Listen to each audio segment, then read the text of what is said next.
creature like that, how would it ever die? And this monster starts running right at me. Annihilated by nuclear bombs. Beast is not dead. I put 4 bullets into him. Oh, you're crazy. But I saw that monster too. All I want is for someone to believe me. Contaminated. Face.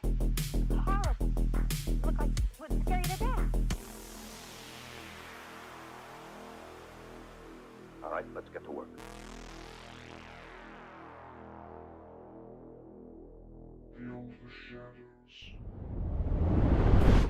Oh, okay. We're back. We fixed it. We fixed it. It took me a second. I couldn't find the original plugin to multi-stream. We got it though. We got it. Thank you all for your patience. Yay! Oh, geez. My stuff is all wonky now. Oh, give me a second to resize some windows and we'll get going, folks. Sorry for those of you who have been waiting for the last 15 minutes, but everything appears to be working correctly. Oh, thank God. All right. Oh, super panic. You've never seen me panic like that, have you? Oh, super panic. I was super panicked.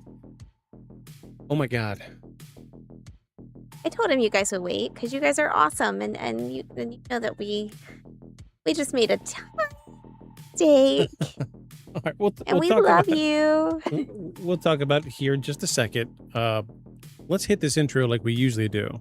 Y'all ready? No deep voice yet. We'll get to that here in just a second. Welcome, everybody.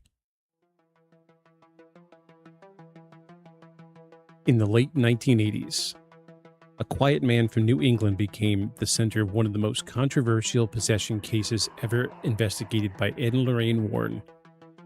Family members claimed he transformed into someone they no longer recognized. Witnesses reported violent outbursts, mysterious scratches, and words appearing on his skin without explanation. The Warrens believed they were dealing with something demonic. Skeptics believed they were witnessing something entirely different. Tonight, I lost my spot. We're examining the case of Maurice Thériault. Thériault. That's it. Maurice Thériault. And asking whether it was a genuine demonic possession or one of the most misunderstood stories in paranormal history. Hi, Shark. Hi, Shark. That is absolutely not paranormal. Welcome, friends. Sorry for the hiccup. For understanding's sake, you should know that I built a new PC this week, last week I started building it. It's taken me 2 or 3 days to get everything set back the way it was on the old PC. For those of you who haven't transferred anything from OBS, it's an absolute nightmare. If you notice, the screen looks a little different, and that's because there were some things happening between the old setup and the new setup that were just outside of my control. So if you notice at the bottom, we no longer have the email and the YouTube channel set up. So I discovered upon setting up the new PC in the office that even when you're not streaming, OBS shows your frames per second. And standard for streaming is 60 FPS. Well, even without doing anything, we were sitting at like 1.8 frames per second, which is horrendous. Yeah. Pong in the 19... I was wondering because the ads stopped playing. I was like, did the stream die? Yep, it did. Yeah. So we had two icons, the YouTube icon and the Gmail icon at the bottom of the screen were actually causing my frames to drop for some reason. Yeah. They were like, geez, literally on the screen, the size of my thumbnail.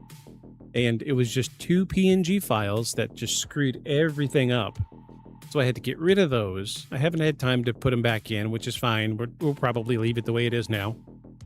Well, I've been racking my brain since last night. I stayed up till like 11:30 last night. I know. You came to bed. I was like, trying goodness to gracious. get this set up. Yeah. There's so Hi many. all. I ditched HEPH lol. Monty, how you doing? I Welcome. didn't know Hef was streaming. Yeah, it's weird for him to be streaming on a Sunday. He must be really into the game he's playing. I think he's playing a game that I've wish listed a year ago. But yeah, so we get ready to stream, and I'm thinking that I've got everything ready to go. Yeah. Well, I didn't have the widget that streams it, or not the widget, the plugin that restreams Yeah, Twitch. I don't think he slept. Oh no. I see the ad time beneath. Yes. And yeah, Heffies is streaming. I knew you were streaming, so I went here first. So, Shark, I have to show you because I did this especially for you. I wore I'm my... hit with ads, so I'm a be lurk listening. Okay. I'm going to show you when you're done with ads, so let us know. We'll get back to that. I don't want to lose her and not be able to tell her Yeah. because I went special to my car to get that for her. While I was scrambling. So yeah, we got I all the did. I'm a horrible wife.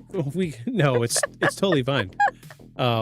Some things can't be helped, but we got it sorted out. That's why we were 15 minutes late, because I had to shut down OBS, install this new plugin, reconnect it to YouTube. Hey Heffies. Yeah, Hi Moni. I think it's a bot, actually, unofficially. He will never admit it, but it's a bot. So yeah, we got the YouTube plugin fixed, so now we're multi-streaming on Goes Twitch. lurk. Oh, goes look. Okay. So yeah, we've got a couple little changes to the screen here. At the bottom, you're going to see our ad timer. So now everybody can see when the ads are coming. And if you're watching the show and an ad pops up, just let us know. Hey Gumbum. And we'll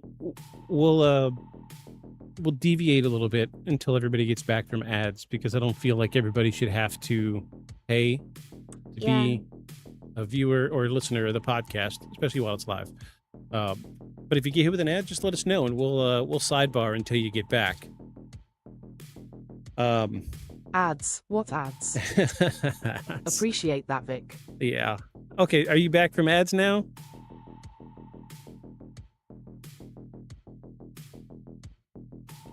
I'm trying my best to make this a viewer-friendly environment. Yeah. There's another streamer, he does this, and I was like, that's Back really... then. If really- I am responding to you, yes, I'm back. Okay, fantastic. Hazel has something she wants to show Me too. you. I'm so excited. So I got these clips. I don't know if you could see this or not, but this is my little shark hair clip. So naturally, I had to go out to the car and get Big Shark and Baby Shark specifically for you because you were here. You want me to... Here, let me see the big one. I'll hold it up to the camera. I got those too. Yay! Why? Twinsies. I love it. I love it. I got the big shark clip. Okay, cool. Yay! Well, So here, I'm I'll show her excited. the little one. The little one came with some other fishies and shells and stuff, but like a crab. It's like a double-sided enamel pin. Actually But pretty you know, it cool. was funny when I bought these.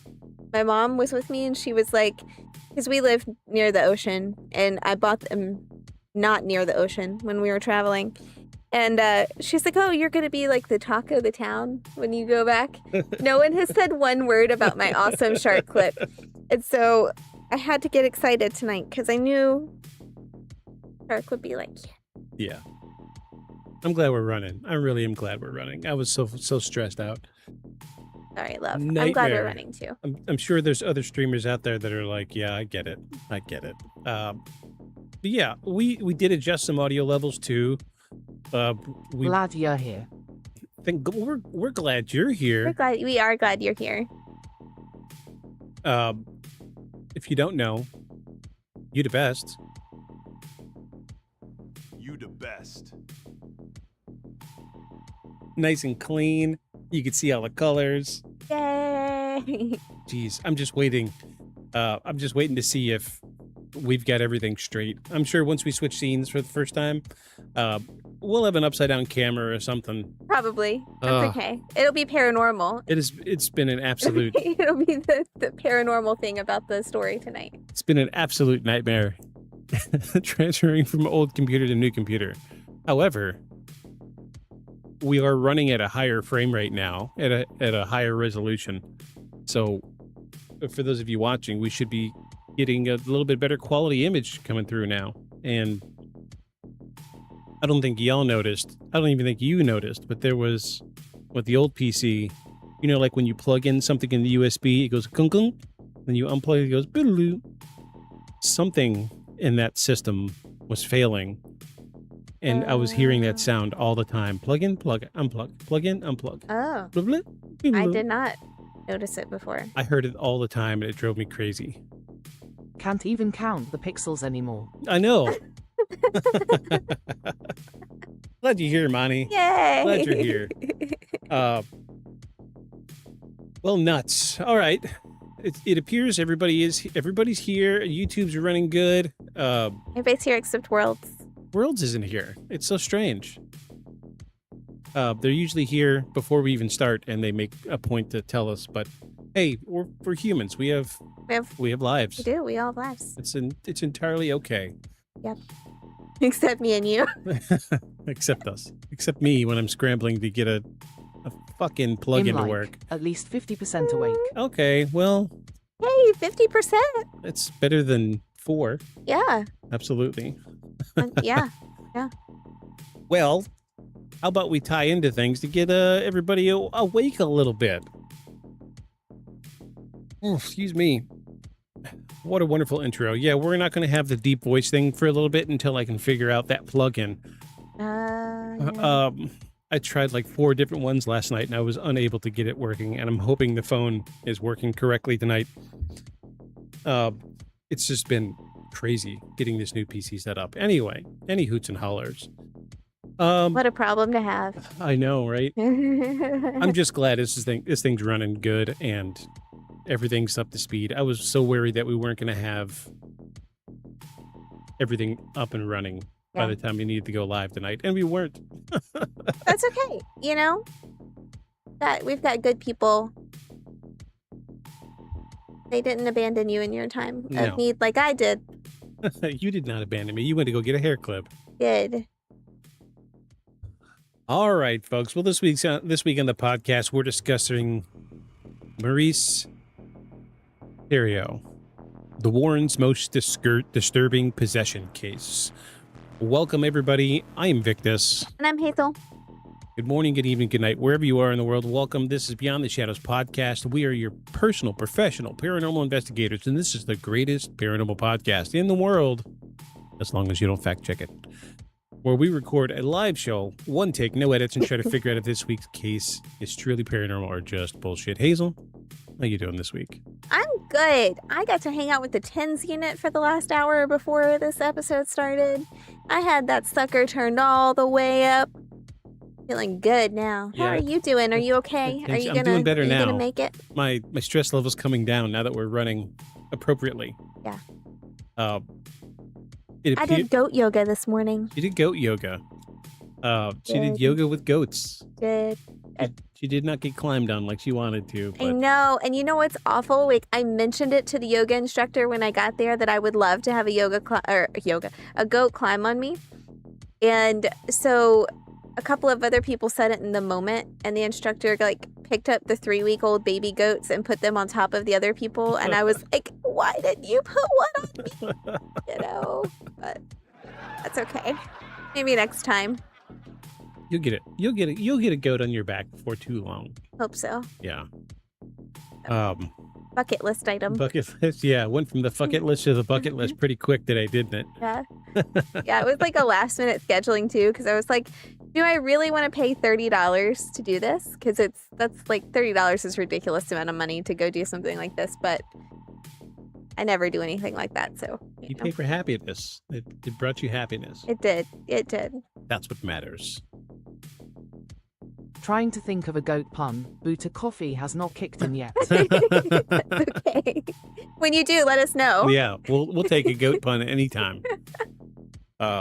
And of course, shark. I'm glad you noticed your shark emoji is free to use now. I've moved it around, and Good job. now everybody can. I was very busy last night. You were very busy. I messaged her in the middle of the night last night. I was like, "Hey, your emote is free now, Yay. so you could use it." She's like, "Expect spamming." I'm like, it's totally fine.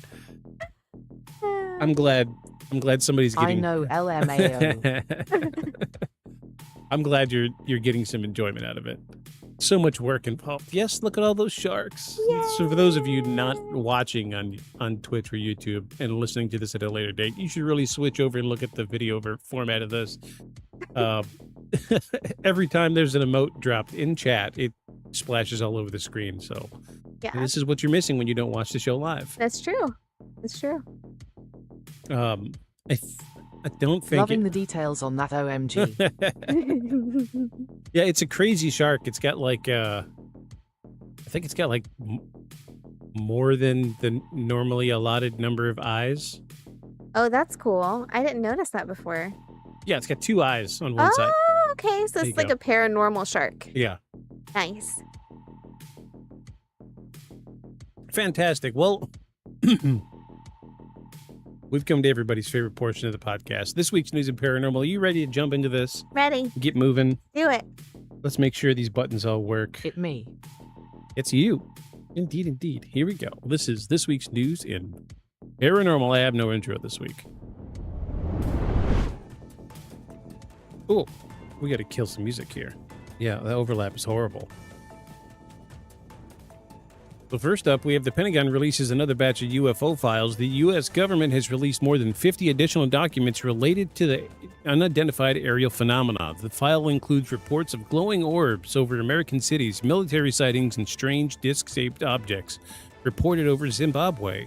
Despite the public release, officials continue to state that none of the cases can be definitively identified and remain unsolved. Believers see the continued releases as evidence that the governments are finally taking the phenomena seriously, while skeptics argue that the files provide more mystery than answers. Officials investigating recurring orb sightings. According to recent reports, investigators have reportedly identified a location associated with recurring sightings of mysterious glowing orbs. The phenomenon has generated renewed discussion within the UFO community, particularly because witnesses describe the objects as appearing repeatedly in the same region over extended periods of time. Whether these lights represent experimental aircraft, atmospheric phenomena, or something more unusual remains unknown, but the investigation appears to be ongoing.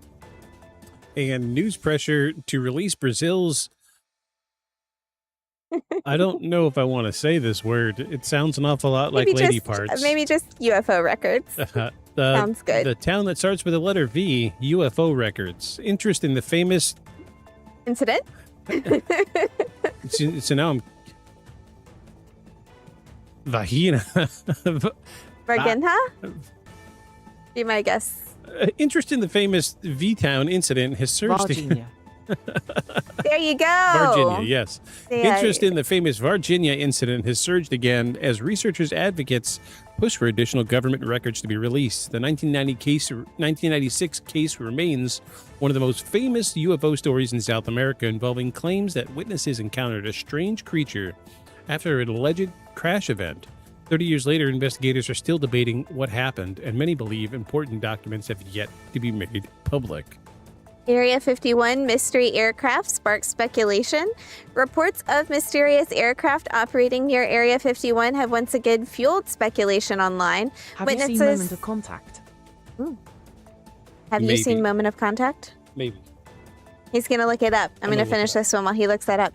Witnesses describe an unusual craft, unlike conventional aircraft, leading some observers to suggest it may be a classified military project. As always with Area 51, the line between secret aerospace technology and UFO speculation remains incredibly thin, which is exactly why stories like this continue to capture public attention. And no, I have not seen Moment of Contact, but I see it, and I will likely watch this now. Yeah, it's a documentary about the The V word town. Oh, maybe we'll learn how to say it. Virginia. Bigfoot ghosts and UFOs gather under one roof. The Cripple Creek Paracon recently brought together researchers, authors, investigators, and enthusiasts from across the paranormal community. Events like these continue to demonstrate how interest in UFOs, hauntings, and cryptids and unexplained phenomena remains strong. While critics dismiss many of these gatherings as entertainment, supporters argue they provide opportunities for investigators to share evidence, experiences that might otherwise go unnoticed. Is disclosure getting closer? Public fascination with UFO disclosure continues to grow following recent document releases and ongoing discussions in Washington. Polling cited alongside the latest file release suggests a large percentage of Americans believe the government knows more about UFOs than it has publicly admitted. Whether disclosure is actually approaching or whether we're simply seeing another cycle of speculation remains one of the biggest questions in the paranormal world today. And I will say I did see a video of someone talking about, oh, there's a UFO over someplace, and I almost sent it to you, but it's a reaction video, and this guy's like, are you going to come down here and pay our rent? Are you going to come down here and do this? Are you going to come down here and do this? And I was like, that's fair. That's absolutely fair. Those are fair questions. Yeah, hard-hitting questions we could ask. You get to read the outro because it gave us 6 instead of 5 this week. Gave us 6. You get to read the outro. Okay. And that was This Week in Paranormal. From declassified USOs and mysterious glowing orbs to Bigfoot conventions and renewed calls for government transparency, one thing remains true. No matter how much information gets released, the questions always seem to multiply faster than the answers. Now let's move on to tonight's main story, the alleged possession of Maurice Thériault. Thériault. So it's like Cheerio, but with a T. Thériault. We actually had to look up and see how to pronounce this guy's name. Oh, jeez. I'm just clicking all sorts of stuff tonight. All right. Hey. So bear with me on this one. I'm hoping the phone is set up correctly. Okay. I'm hoping. Yeah? I'm really, really hoping. So who'd you call this week? I called Ed and Lorraine Warren. I think Ed Warren is still alive. Certainly, if one of them is, the other one. Ed and Lorraine Warren still alive? No, we lost them in 2006. Both of them, or? Yeah. Really? I think one went right after the other. Oh, yeah. Such is the case in No, wait. a lot of couples who've been together for a long Is time. Lorraine Warren alive? Oh my God, I got that wrong. Oh no. No, she passed away in 2019 at the age of 92. Could you imagine? Wow. Wow. We can only Yeah. aspire to so much greatness. So I contacted the spirits of Ed and Lorraine Warren. Because if any spirits are going to be willing to talk to us, certainly theirs would be. Absolutely. It's like they owe it Well, to living beings at this point. famously, paranormal investigator couples have always set up like a pact that if I go before you, here's the secret word that if you talk to a medium or a psychic and they say, yes, I'm talking to your spouse, this is the secret word. And so like Houdini did it with his wife. Yeah, but she never heard it, did she? No. And then Ed and Lorraine Warren also did it, but we never heard anything about that. So I'm assuming, I mean, Lorraine Warren probably wouldn't have done like her own seance and like, I heard the magic word, because that's biased, right? Right. So we never heard anything, so that doesn't mean it didn't happen. But what if you make that pact, and what if there's like this spirit kind of situation where like your mouth gets all bound up as a spirit and you're not allowed to do that because maybe. Yeah. I don't know. I really don't know. I haven't died yet, so it's hard to say. I don't say that because you do believe in reincarnation. So, I do, yeah. Yeah, we need to come up with a word. So you haven't died in this body yet. I haven't died in this body yet. All right, so I called the spirits of Ed and Lorraine Warren this week to get their input on Maurice Thériault. Hold on, I got to do this. Get this the right way.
So this is your big week to shine because Yeah. you just got this shirt in. I got a and new shirt. specifically for them. So I actually have 52 shirts, so I could wear a different shirt every week.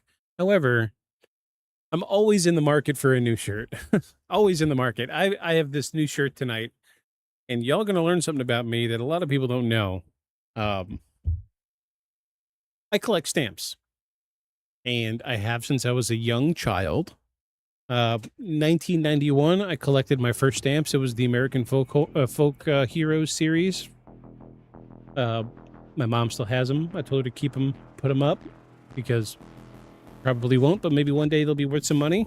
And they are in protective sleeves. I took it to the heart right out of the gate.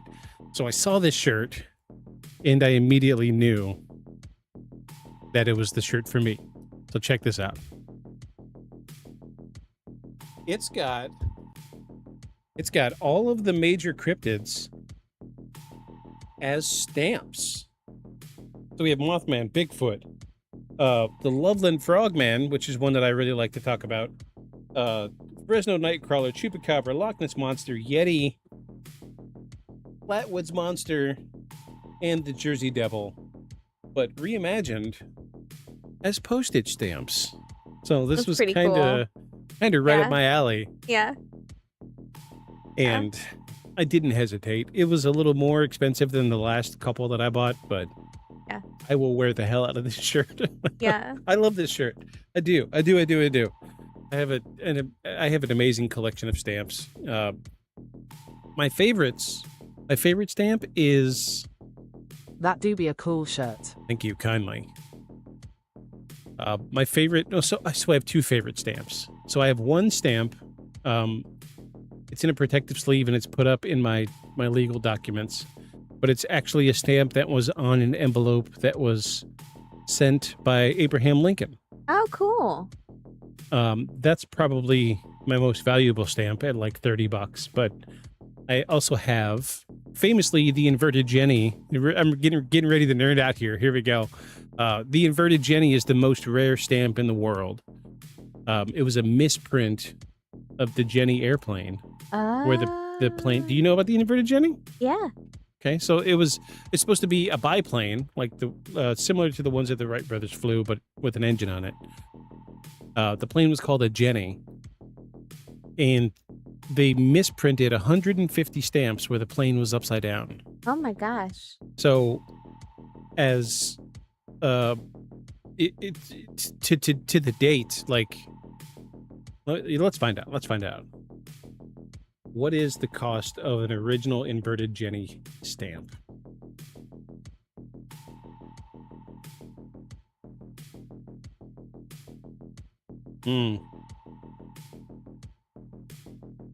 It doesn't even give me several thousands of dollars for the stamp, which is a lot for a piece of paper less than an inch by inch. Yeah. So for the anniversary, like the 200th anniversary of the inverted Jenny, they reprinted the inverted Jenny stamps, but then they printed 150 inverted Jennies. And I bought like 2 sleeves of them trying to get the flipped version. I never got them, but I do have them. They're framed. They're on the staircase. Yeah. I love those stamps. I love those stamps. That's cool. Yeah. That's cool. I have a very kind of boring one today. I feel like next week's going to be better for me because I'll get that shirt that's coming in the mail. Yeah. And then I'm wearing it to the drag brunch I'm going to on Saturday. But I'm probably going to wear it for podcast too because it's just so cool. But I can't tell you what it is because it's really cool and I want it to be a Secret surprise. surprises. Yeah. But I am wearing my Gudetama sweatshirt Gudetama is the best. and it's cooler on the back. Hold on. Gudetama is my spirit animal.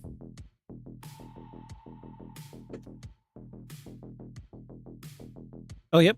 So Gudetama in a ramen bowl being pinched by chopsticks.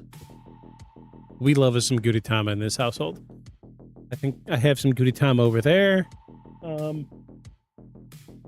thought I had one back here. Maybe I moved it around. Might have moved I down. have so much stuff in the background. Any hoots. Welcome, everybody. We've done it. We made it through our intros finally. Jeez. So, before we get going, this is a question for you and anybody else watching or listening tonight. What do you know about Maurice Thériault? I know nothing about Maurice Thériault. Ed and Lorraine Warren are sketchy to me, but I have not heard about Maurice Thériault. So this was a very important case. I will say out of the gate that this was the first video recorded exorcism done by Ed and Lorraine Warren. Okay. We'll touch on that later. We may or may not watch the video footage depending on what everybody else says, but I'm curious, like Blip or Shark or Monty or anybody in YouTube land, have any of you heard of Maurice Thériault? Now, to be clear, this is a very strange pronunciation of this guy's name. It is a French spelling. It looks like it's spelled Thériault, but it's pronounced Thériault. According to Google. According to Google, yes. So I'm curious if anybody else has heard of Maurice Thériault. And like I had seen, it's kind of a popular one in like Instagram and TikTok and some stuff on YouTube. People showing this very famous clip of his exorcism, which we'll get into that here in a little bit. I think we'll probably end up watching it, but I'm just curious if anybody else has heard of it because I had heard the name. I know they made a movie about it, but it didn't really get anywhere. Rings a bell, but not sure I do. Right, yeah. Like the name sounds familiar to me. Yeah. But it was, once I saw the images from the film, I was like, oh yeah, okay, this makes sense. I remember this now. Yeah.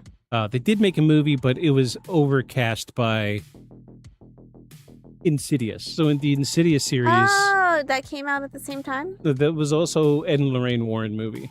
Okay. So as we know, in the Insidious franchise is phenomenally popular. So the movie about Maurice Thériault was released in the middle of like in between 2 and 3, Insidious 2 and 3. That's bad timing. Yeah. They were just, kudos, they were trying to ride that Ed and Lorraine Warren wave, but yeah. But I'm with you. Ed and Lorraine Warren kind of like, for me, because famously they were investigators on the Enfield poltergeist case, which we covered in season 1. If y'all are interested in the Enfield poltergeist, go back, check out season 1 on YouTube. We did decide that case was not paranormal. It just became fanaticized. Yeah. Is that the word? Is that a word? Yeah.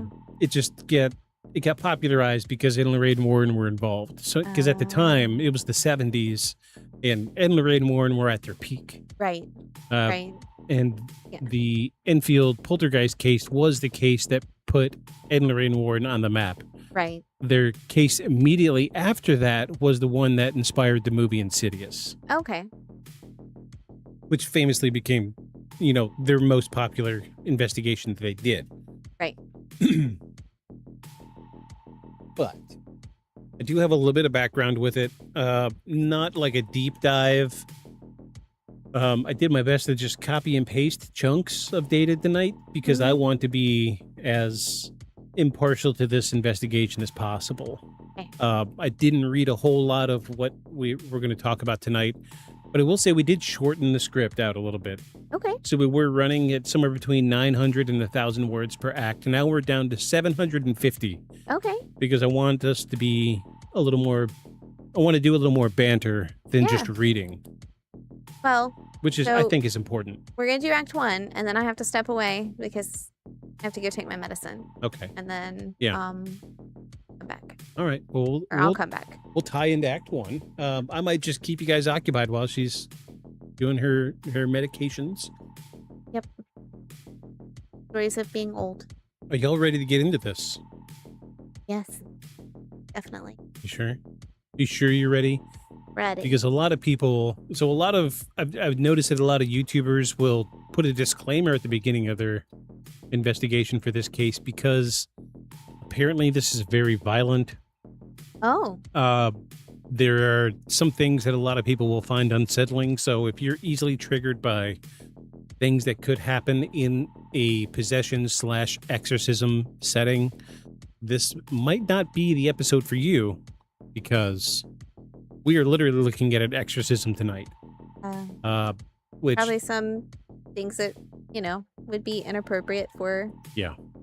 It's just not really different from any of our other. I tried my episodes. best to define like the original footage Yeah. that somebody else wasn't using, so it's really difficult to pull out a piece of video evidence that's in the middle of somebody else's video. Right. But we'll see. Maybe we can watch like an Instagram video or something. But I guess let's tie into it. Let's do it. So welcome everybody, and thank you again for sticking with us. Sorry about the delay this evening. This is Season 3, Episode 24, Beyond the Shadows podcast. This is Maurice Thériault, the Warrens' most disturbing possession case. Question mark. Here we go. Here we freaking go. We're doing it.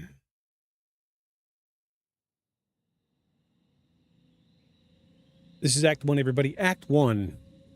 The man before the possession. Long before his name became associated with exorcisms, demonic possession, and one of the most controversial investigations of Ed and Lorraine Warren's careers, Maurice Thériault was living what many would consider a fairly ordinary life. He wasn't a celebrity, he wasn't a religious leader, or someone seeking attention. He was a husband, a father, and a working-class man from New England. Yet according to those who knew him best, strange events surrounding Maurice long before anyone ever suggested the possibility of possession. Maurice was born in rural New England and spent much of his early life working in agriculture. Friends and family often described him as quiet, hardworking, and dependable.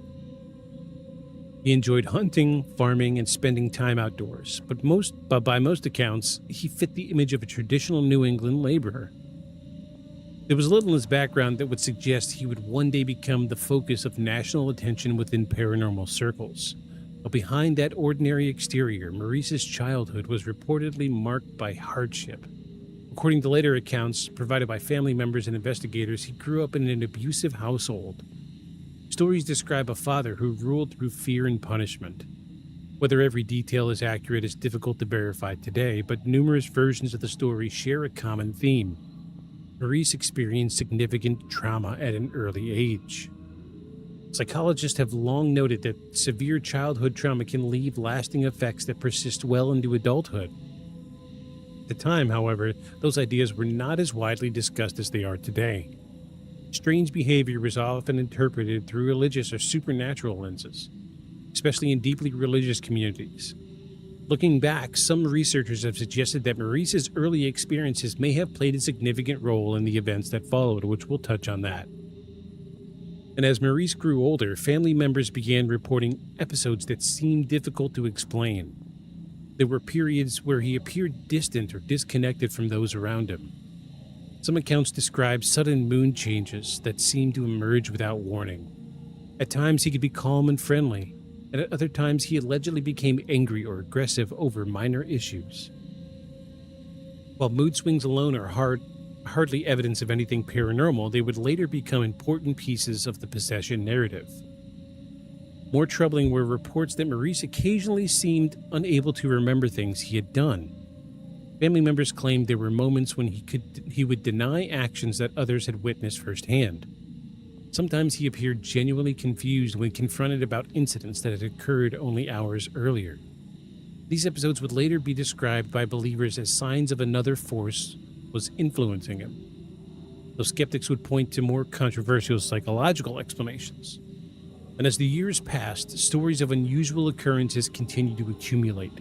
Relatives claimed that objects occasionally moved without explanation. Others reported hearing strange noises within the home. Some witnesses described a feeling of unease when Maurice entered a room, as though his entire demeanor would change in an instant. None of these reports were documented in a way that would satisfy modern investigators, but they became part of a growing legend surrounding the case. The situation became even more concerning when family members began describing what they believed were dramatic personality shifts. They claimed there were times when Maurice seemed like a completely different person, His voice, mannerisms, and behavior allegedly changed so drastically that loved ones felt like they were speaking to someone else entirely. These stories would later become the central to claims that Maurice was suffering from possession rather than a medical or psychological condition. It's important to remember that all of this occurred before the Warrens became involved. At this stage, there were no famous paranormal investigators, no exorcism plans, no media attention. There was only a family trying to understand behavior that they found increasingly frightening. Whether those events were supernatural or psychological remained an open question. But what makes Maurice Thériault case so compelling is that the reports didn't simply stop. Instead, they became more frequent, more intense, and far more difficult for those around him to ignore. What began as occasional strange behavior would soon evolve into something that convinced family members they were facing a genuine threat.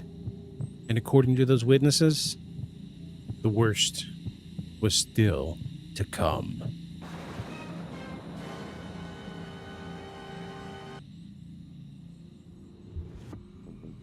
I see you Googling. What are you looking up? I just want to know how old he was. Did we say that? At the time of the... At the time of, like, when you first started to have, family members first started to notice that it was like they were speaking to someone else entirely. He was later in age. He was a full-blown adult, which we'll probably watch the little clips of the video. You'll see he was an older man, 40s, 50s maybe. I was just curious.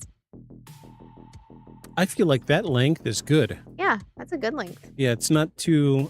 that was the problem, is I felt like a lot of the script writing was a little more repetitive, and stuff was in there that we didn't need.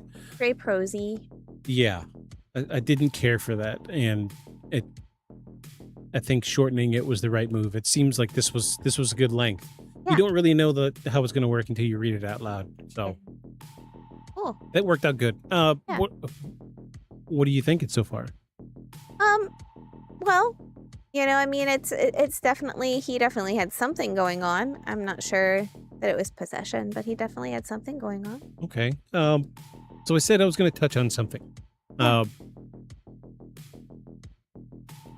Canonically speaking, in traditional lines of schools of thought for demonic possession, and these are based on events that were ratified by the Catholic Church as actual demonic possession. There is there is normally a circumstance younger in their lives where something in the household brings about this negative energy into the house, invites it in. I'm about to use the R word, folks, and I'm sorry, but I'm going to use it, not the RE word, but this is going to be used in a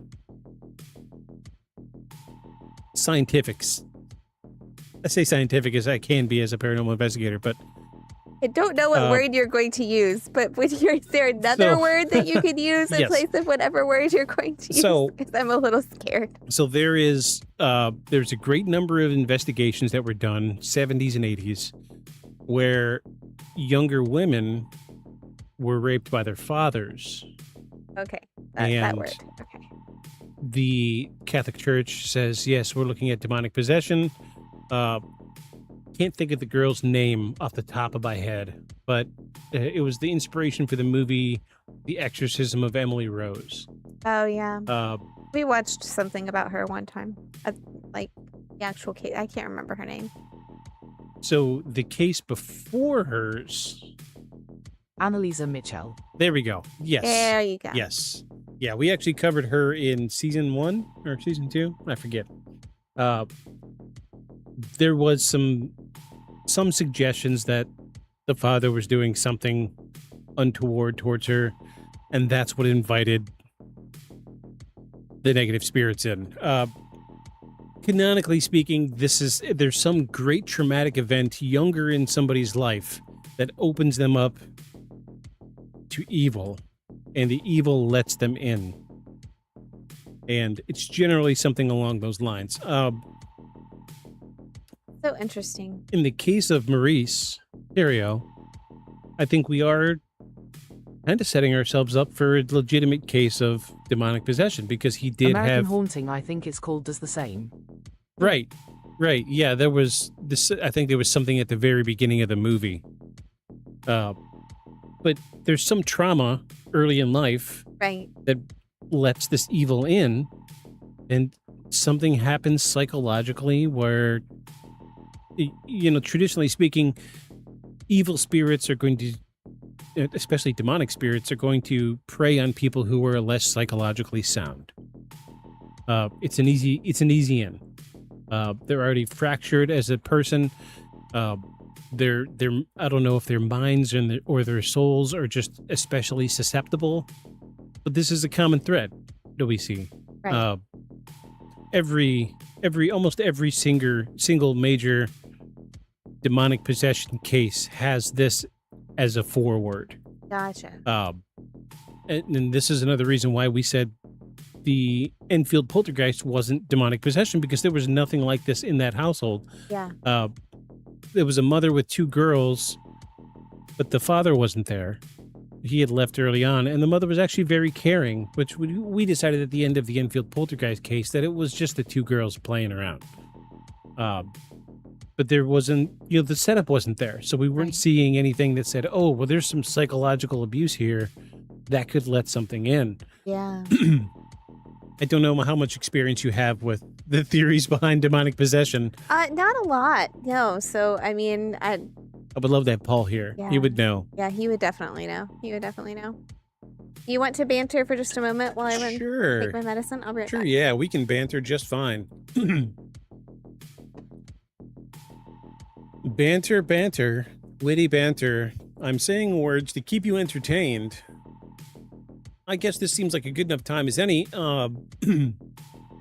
those of you interested, if you have your own paranormal tale, case, or claim, a story you want to share with us here on the podcast, you can email us at beyondshadowspodcast@gmail.com. You can email us. Our email is up here at the top. And you can also scan this lovely, I always get this backward, this lovely QR code up here in the top left corner. That will give you a link to all of our socials. You're welcome to email us about anything. Last week we had Mecca. She emailed us a couple stories, very interesting stories. One was a UFO, a triangle-shaped UFO, and the other one was definitely something haunting in one of the apartments that she had interacted with.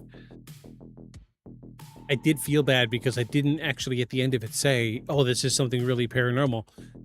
But Mecca, if you're out there, if you're listening, yes, your case was paranormal. I am a firm believer of spontaneous UFO sightings, and they're always going to be in a setting that you least expect it, like swimming in a pool.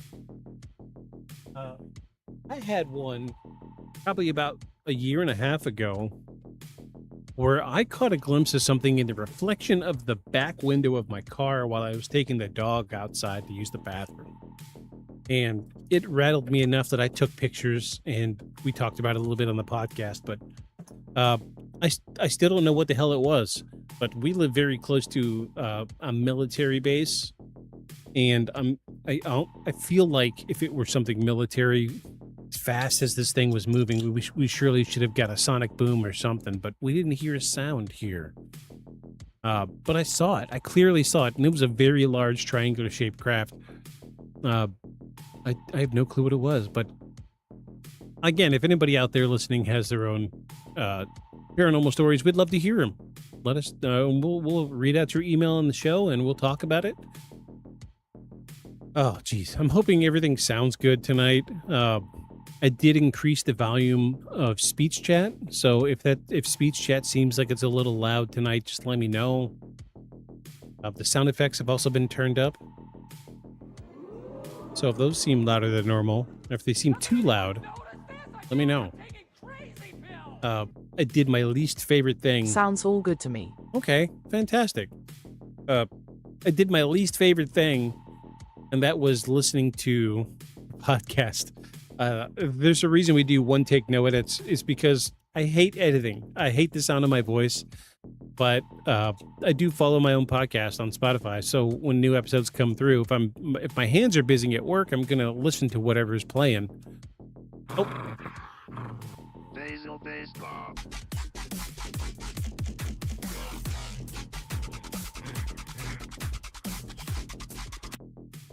so yeah, I did listen to like an episode and a half last week, and as begrudgingly as it was, I did notice that like speech chat was a little quiet, and like the sound effects were a little quiet. So I turned them up a little bit, and it sounds good on stream. I'm just worried about like the playability. You just missed a basil bass drop. Oh no. Basil just got a piece of banana. Oh. I had to eat something with my. Well, since we did a basil bass drop. I was very excited. Aww. My little sweet boy. Long live the chicken. Long live the chicken. Long live the chicken who sent us the basil. Oh, Potatoes. little girly. Boil them, mash them, stick them in a stew. And it's only right we do one more. We do one more. She's actually the only one in the room with us right now. Yeah, is she here? Where She's is she? over there on the other She's side on of the the inside of the desk. Surely you mean olive oil? No. Goodbye. It's such a weird audio clip. I have no idea what that meant. Olive oil, drum and bass. Oh wait, yeah, I wanted to do this one too, since Shark's here.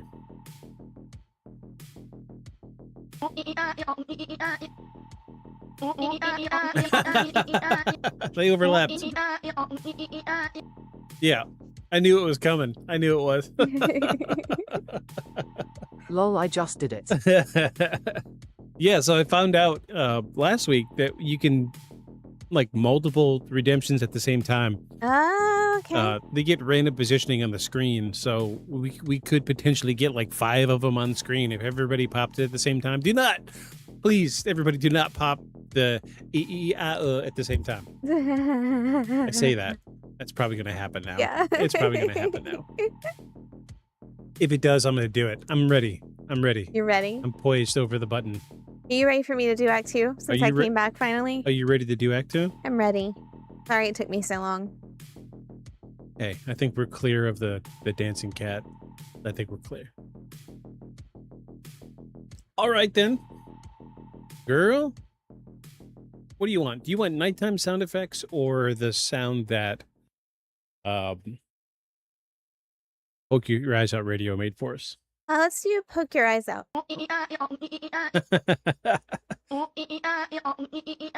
Oh, I couldn't get there fast enough.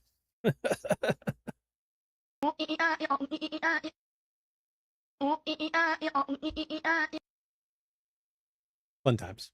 Fun times. All right, here you go. Take it away, girl. You got this. Oh.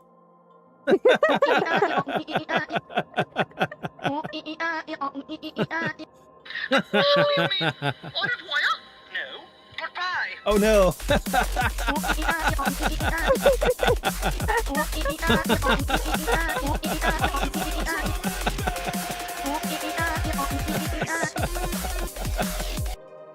Oh my gosh. Olive Oil has Gummy, some gonna make sure you competition. put the timer on it next stream. No, absolutely not.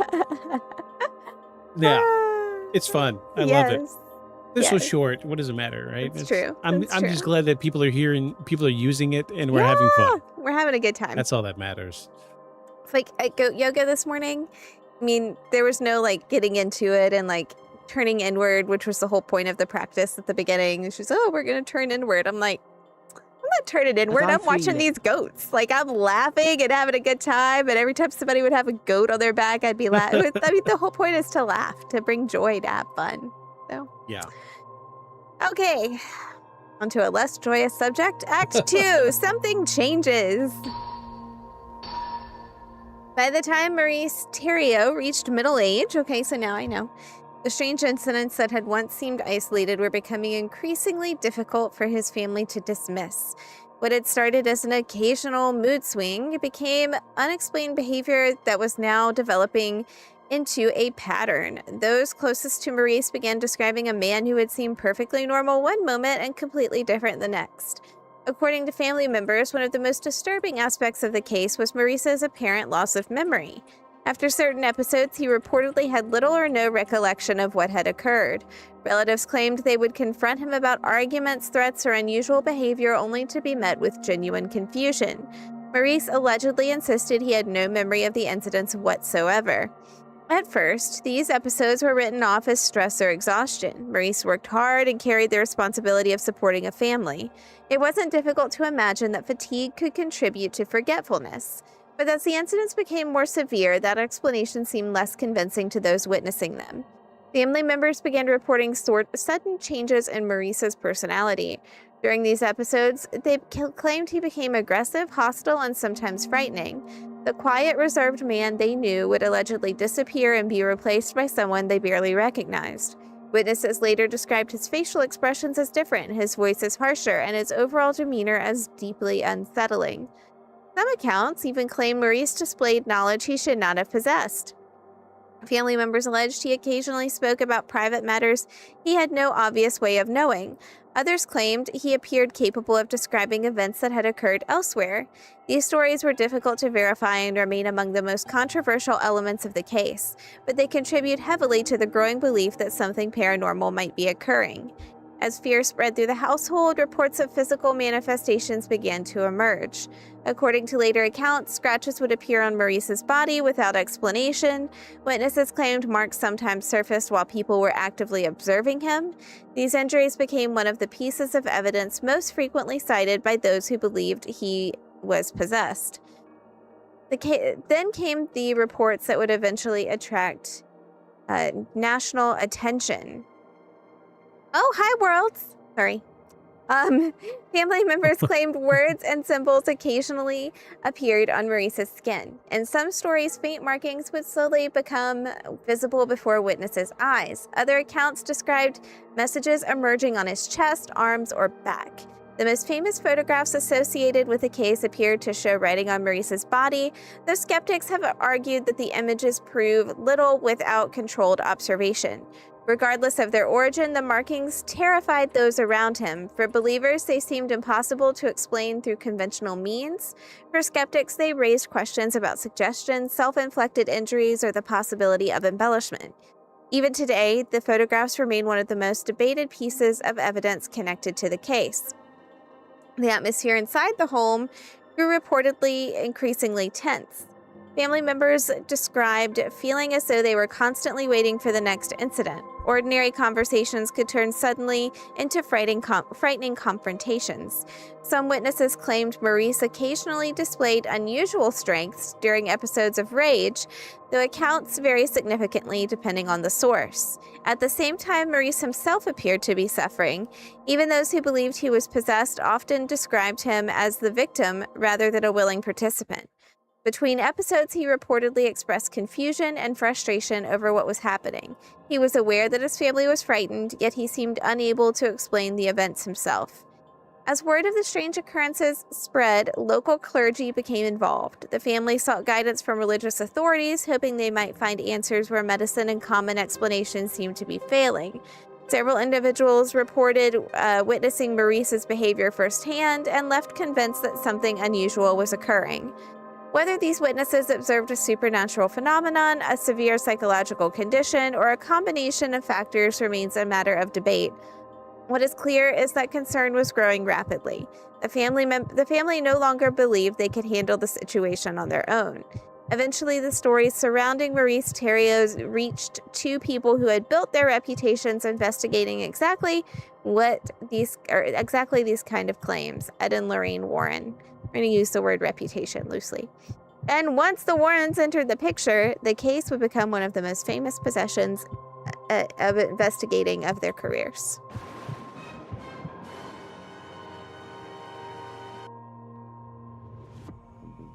I'm trying like hell to find pictures of his back, and I can't. I found one, but yeah, not a great picture. The think this was unfortunately a psychological condition. Well, That's my theory so far.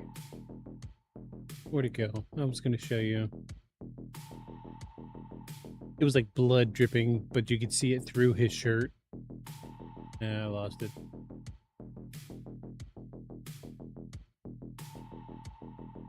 Do you want to hold down the fort while you use the restroom? Or do you get to use the Actually, restroom? can we do a bathroom break? Yeah, we can do a bathroom break. Sorry, I know I just walked We're going away, to take a but- quick break, use the restroom, and pet the puppy. And Worlds, you better be preparing your statement for why you were so late. You missed our debacle at the beginning. Yeah, we'll catch you up. Yeah. We'll be right back, folks. Hold the phone.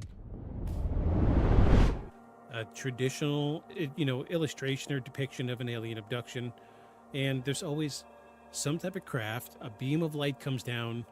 Think of the scene from Fire in the Sky. Everybody's seen Fire in the Sky. Dude is cool. He's standing underneath the UFO. He gets blasted with the beam of light. He gets thrown back. He's paralyzed, and they suck him up with the beam of light. I can't tell you where this originates from. This is because a lot of people are saying now he could be an interdimensional being, and that's why we don't see him anywhere, because he travels in between dimensions.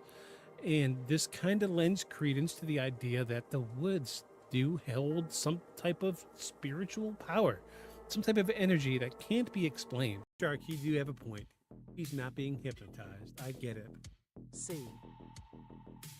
So, And they're at sea for months, like when you're that thirsty. right? Right. It's still like you're a ship full of guys, and you Are hear. we not seeing the cable as there is not light on it? Well, that's what I was showing you. Was I work on boats, so I know how these trawlers work. They drag behind the boat, not next to the boat.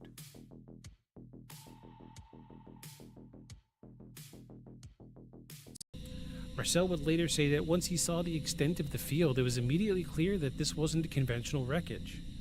The debris wasn't localized, it stretched for thousands of feet.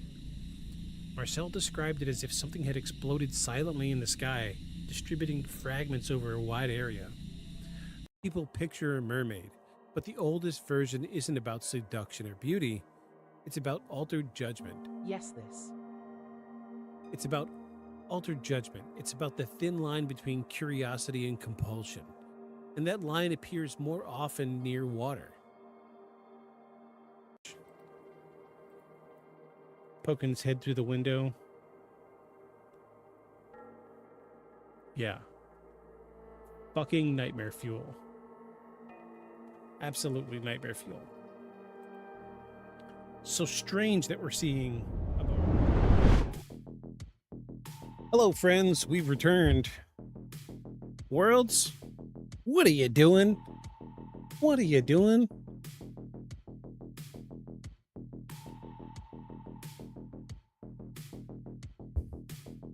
Okay. So there was something that you read that I want to touch on. I highlighted it while you were reading. Yeah, I saw you highlight it, and I was like, what did he highlight? Okay, so there is a checklist of things that when somebody claims demonic possession, the Catholic Church will send somebody out to do like a tiny little minor preliminary investigation. And there are things that there's certain boxes you've got to check before they will send somebody out for an exorcism.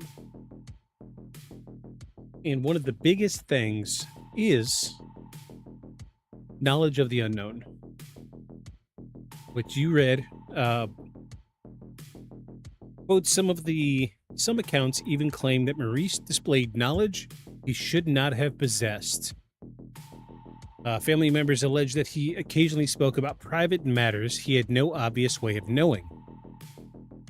Others claimed he appeared capable of describing events that had occurred elsewhere. So this is very, very clear-cut knowledge of things unknown. A lot of times with demonic possession, we will see people will know personal secrets. Another thing would be knowing a language that they don't know. So like the Annalise Michel. She was British girl and French. I forget exactly, but she did not finish school. But during her exorcism, she spoke fluent Latin and fluent German and even some Aramaic, which is a dead language. Nobody speaks it. So it's Latin. Yeah. But at least Latin, they teach Latin in school, right? Yeah. But I took 4 years of it. this was also a thing that Edgar Casey could do. Edgar Casey knew Aramaic. Edgar Casey knew Latin, but he never finished 3rd grade. And he could barely read. But, I mean, clearly Edgar Casey wasn't possessed by demonic spirits, but I don't know, maybe he was. He got his information somewhere. Yeah. The collective unconscious. Yeah, I wanted to point that out because that definitely checked the box for demonic possession. Absolutely. Let me see. I want to look up and see exactly what are crop circles. So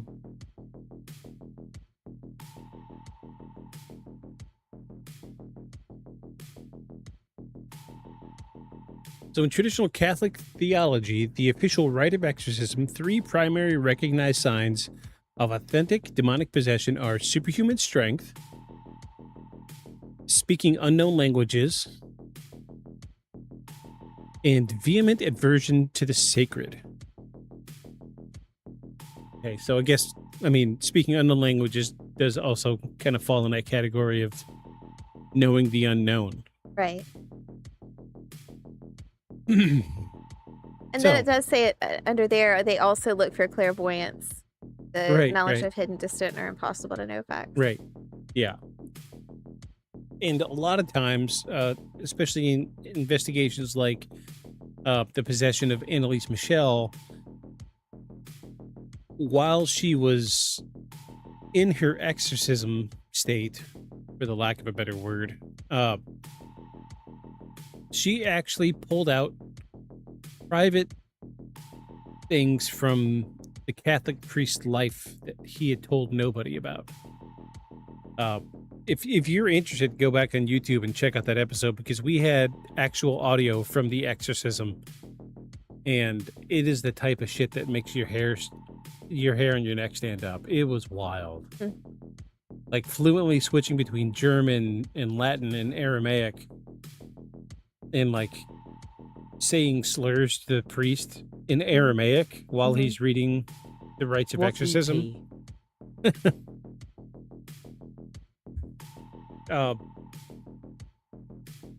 Phenomenal episode. Are you asking what episode? I heard the bit before, but I want to know what episode. Hold on. I'll pull it up. I will pull it up for you.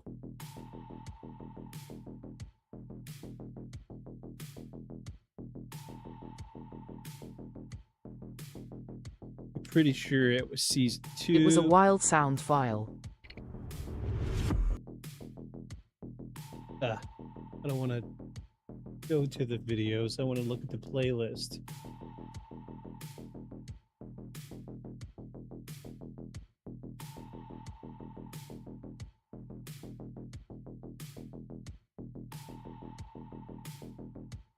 Videos. All these thumbnails are me showing off my shirt. They are too, look. What the fuck? There's like 4 right there in a row that are like just you holding up your shirt. There we go. Season 2, episode 23, The Exorcism of Annalise Michel. Can I guess I can just copy and paste the link. It's my own podcast, or it's my own stream, right? I can do what I want. https://uter.be/jbrnjspz9HM?C=JTT-7 on 2xkc37 Yep. That's Keys, the. thanks. There you I'll go. watch it later. It was a good one. Yeah, that was early season. That was mid season 2, where I was by myself. So be prepared for some really dry commentary. I don't think there was anybody really watching it either. Then Blip was there. Blip was there. Blip has always been a good to you. So many episodes. Yeah. Blip has always been there. Okay. Before we get into what you see on my screen over here, we're going to get into Act 3, I think. Okay. I know you see the videos. Damn. But did you have anything you wanted to add about Act 2? No, I just feel like I just feel like this is a psychological deal, and I know, like, even on Google, when you Googled that, it said that the Catholic Church does its due diligence in investigating. Oh yeah, they're mental very and thorough. Psychiatric things before they try the exorcism, but I don't know. I mean, like, so there are new standards in place today compared to what they were. As a matter of fact, it was the exorcism of Annalise Michel that caused a paradigm shift in the process of exorcism. It used to be you would have to prove those 3 things, and then they would just send somebody out. But now, since that case happened, because the girl did die at the end. Yeah. Spoiler alert. Sorry, Shark. There was. like Shark probably knows that though, because she knew her name. Oh yeah, absolutely, yeah. So, but there was like a lot of things involved. Like she was clearly on psychosis medication, but they took her off of it. But the priest was like, "We need to take her off the medication." Yeah, geez, lol. I know about her case. Yeah, it's a very popular case, and I mean they made a movie about it, and I can't think of her name, but the woman who played Annalise Michel, perfect. Yeah, the actress. Yeah. Oh my gosh. Yeah, she was. That is the wife of the guy who plays Dexter. Oh. Okay. Yeah. Only reason I know that is because I used to watch Dexter, and in Dexter, she plays his sister, which I thought was weird. The Yeah, chick that was is in weird. White Chicks, lol. Yeah. Okay. What was her name? Yeah, so but at the same time, I mean, we have to think, like, historically, women have been lobotomized and done all kinds of things done to us for, like, just wild things, right? Yeah. And, like, and you know, we've been accused of being witches when we do things that the church didn't like. And so it's one of those things where it's like, how much trust do you actually put into the church, and as far as like the procedural mechanisms before doing this. But yeah, I wasn't aware that, you know, things had changed, obviously. So I think it was like 1973. It was the 70s for sure. That was Jennifer Carpenter, by the way. Jennifer Carpenter did a fantastic job in the movie The Exorcism of Emily Rose. She's really scrawny. She's like a skin and bone kind of actress, and she learned some contortionism just for that role. Wow. And when she's under like the throes of being demonically possessed, like she's got like long thin fingers.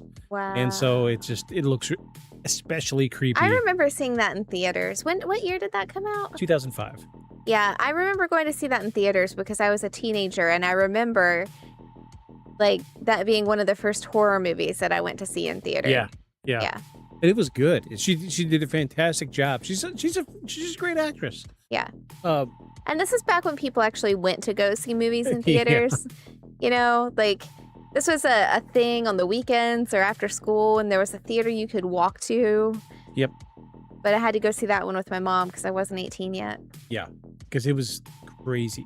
Yeah. Absolutely It was crazy. definitely rated R. Yeah, you're right. You're absolutely right. There was there was some type of like stigmatism behind women being possessed in the eyes of the Catholic Church in the 1970s.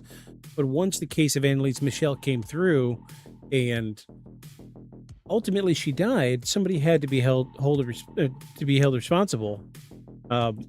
And after that case was when the Catholic Church decided to revamp their exorcism process. And so from that point forward, if they're going to send out an exorcist, they have to be screened by a medical professional, and they have to be screened by a psychologist. Psychologist? Okay. I guess there's not much of a I difference. think it would be between the two. a psychiatrist because Yeah. psychiatrists can prescribe the... Exactly. Yeah. And before they can do the exorcism, they do have to give them a prescription medication for like psychosis or whatever they think is wrong. And, you know, I think there's like 6 months in between from the time the brain specialist comes through and says, yeah, we think there's something psychologically wrong here, so we're going to medicate them for 6 months. And after 6 months, if nothing has changed, and, you know, prescriptions change depending on the types of psychosis that we see, if nothing has changed, then the Catholic Church is allowed to step in. But even still, after that case, so no medical professional was on site during the exorcism of Annalise Michel. Now, their attending psychiatrist has to be there, a medical professional has to be there, and the person doing the exorcism and a representative of the Catholic Church has to observe. Oh, wow. So it's a room full of people now. Yeah. Whereas with the exorcism of Annalise Michel, there was like 4 people in the room. 3 of them were holding her down, and the other one was the Catholic priest. And she was throwing people around that room. I think we did land on that it was a paranormal case because she checked all the boxes. Gotcha. But ultimately, she did die at the end. So sad story, but it did. You know, it brought about a paradigm shift and probably a step in the right direction. Having the right people in the room during an exorcism is probably the right move, I would say. Yeah. I mean, I think definitely having medical professionals involved and science involved in this equation is not a bad idea. Because I think when she had died, the majority of the court case was mostly testimony with her physician, the one that subscribed her the antipsychosis medication, that person arguing with her family over why they took her off her medication. And the psychiatrist believed that if she were to stay on her medication, she would have lived. Gotcha. Because I think they starved her. She died of malnourishment in the end, was the official medical cause. Don't quote me on that. It's been a while. That was like 60 episodes ago, so don't quote me. Jeez. All right. Well, let's get into Act 3. Yeah. After hearing this 2 acts now, I think this is the right word count. More time for banter. I think this is the appropriate action to take. What are you thinking? I think I like it. Okay. Yeah. I say it all the time at work, and I'll say it here. If you like it, I love it. I was just getting ready to say that probably because you've said it to me before. All right, folks. Well, let's get into Act 3. Act 3, everybody. Act 3. The Warrens arrive. So by the time Ed and Lorraine Warren became involved, the strange events surrounding Maurice Thériault had already been building for years. Family members were frightened, the local clergy had reportedly taken notice, and stories of unexplained behavior were spreading beyond the immediate household. Whether those stories were entirely accurate is difficult to determine today, but they were compelling enough to attract the attention of America's most famous paranormal investigators. So for Ed and Lorraine Warren, the case seemed to contain many of the warning signs they associated with demonic possession and oppression. The reports included personality changes, blackouts, unexplained scratches, religious disturbances, and alleged physical manifestations, To the Warrens, they were not isolated events. They were pieces of a larger pattern. The Warrens traveled to meet Maurice and his family personally. According to their later accounts, they wanted to determine whether the activity could be explained by environmental factors, psychological conditions, or something they considered supernatural. The couple often claimed they approached cases cautiously, but critics have argued that they were sometimes too quick to reach paranormal conclusions, which I understand. They were paranormal investigators. And during their investigation, the Warrens interviewed family members and witnesses. They collected statements describing Maurice's behavior and attempted to document the strange occurrences being reported. What they heard only reinforced their concerns. According to the Warrens, multiple witnesses described dramatic shifts in Maurice's personality. They claimed he could move from calm to cooperative to angry and threatening with little warning. Some family members reportedly insisted that his appearance seemed to change during these episodes, though such observations were highly subjective and impossible to verify, which we'll touch on that when we get to the video. The most striking claims involved the physical phenomena allegedly occurring around Maurice. The Warrens reported witnessing unexplained scratches and markings that appeared on his body. These marks would become one of the central pieces of evidence supporting their belief that the case involved demonic forces. Photographs taken during the investigation show words and symbols appearing on Maurice's skin. Supporters of the case argue that these images represent genuine paranormal activity. Skeptics point out that photographs alone cannot establish how or when the markings were created. Without controlled conditions, there was simply no way to know whether the markings appeared naturally, were self-inflicted, or resulted from some other explanation.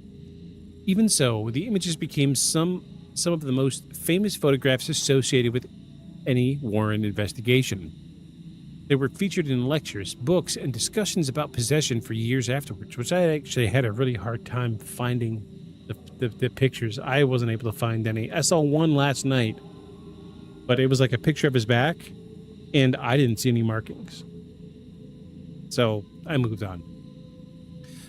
The Warrens also documented accounts of Maurice possessing information he should not have known.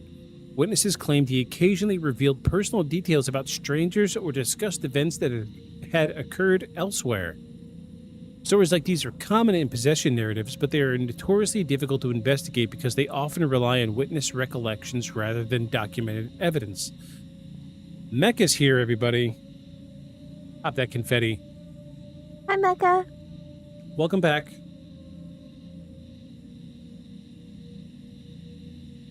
Despite the lack of hard proof, the Warrens became increasingly convinced that they were dealing with something extraordinary. Ed Warren, in particular, argued that the case displayed many of the characteristics found in historical possession accounts. He believed the activity had progressed beyond simple haunting phenomena. And Hello. Welcome. We're glad you're here. I was just talking about you at the top of the episode. Ed Warren, in particular, argued that the case displayed many of the characteristics found in historical possession accounts. He believed the activity had progressed beyond simple haunting phenomena and entered a far more dangerous stage. Lorraine Warren reportedly shared those concerns. A self-described clairvoyant, she claimed to sense a dark presence surrounding Maurice. According to her later statements, the atmosphere around him felt oppressive and unnatural. She believed that whatever was influencing him was intelligent and hostile. Not everyone agreed with that assessment, however. Even at the time, critics questioned whether Maurice might be suffering from an undiagnosed psychological condition. Mental health professionals have since suggested possibilities ranging from trauma-related disorders to dissociative conditions. Others have argued that family expectations and religious beliefs may have shaped how the events were interpreted. But the Warrens were convinced that the situation had become dangerous. They believed Maurice required more than counseling or medical treatment. In their view, the case had reached a point where religious intervention was necessary. That conclusion led them to contact controversial Catholic traditionalist bishop named Robert McKenna. If the Warrens were correct, Maurice was not merely struggling with personal demons, he was facing something literally demonic. And according to those involved, the only way to stop it would be through an exorcism. The events that followed would become the most famous and most disputed chapter of the entire Maurice Thériault case.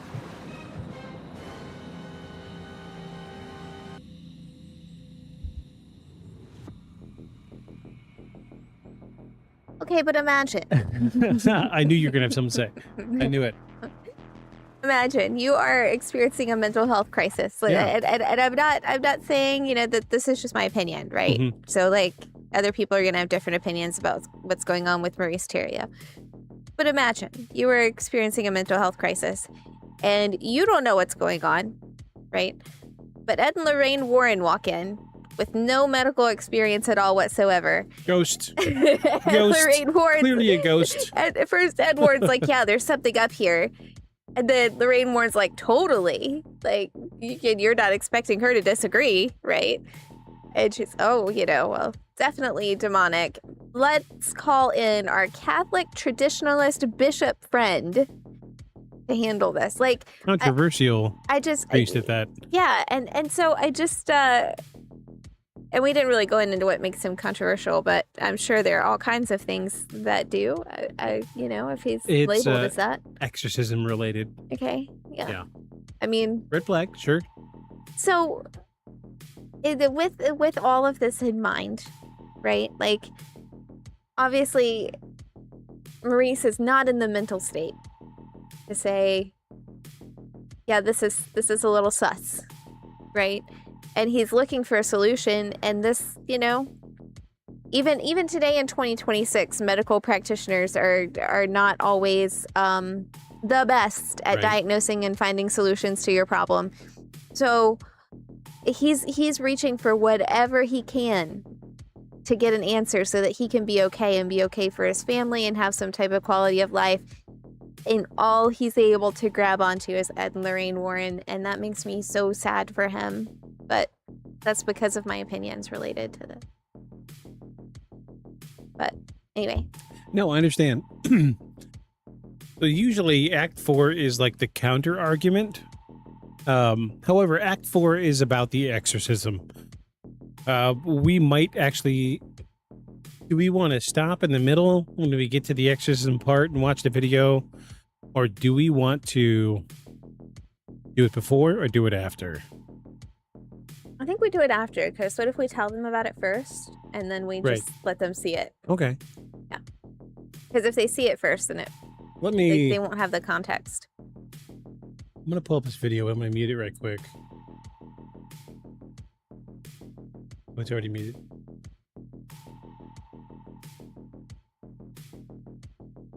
I want to look at it full screen.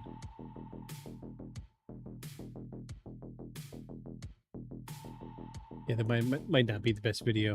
We'll do this one. It was the source of Oh. his violence that Oh. what Ed Where's the mute?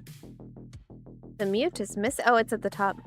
it was the You see source it? of his violence. Ah, At the top. okay. So this video is actually very heavily shared throughout. Everybody that does this investigation, we'll watch this one. We'll watch this one.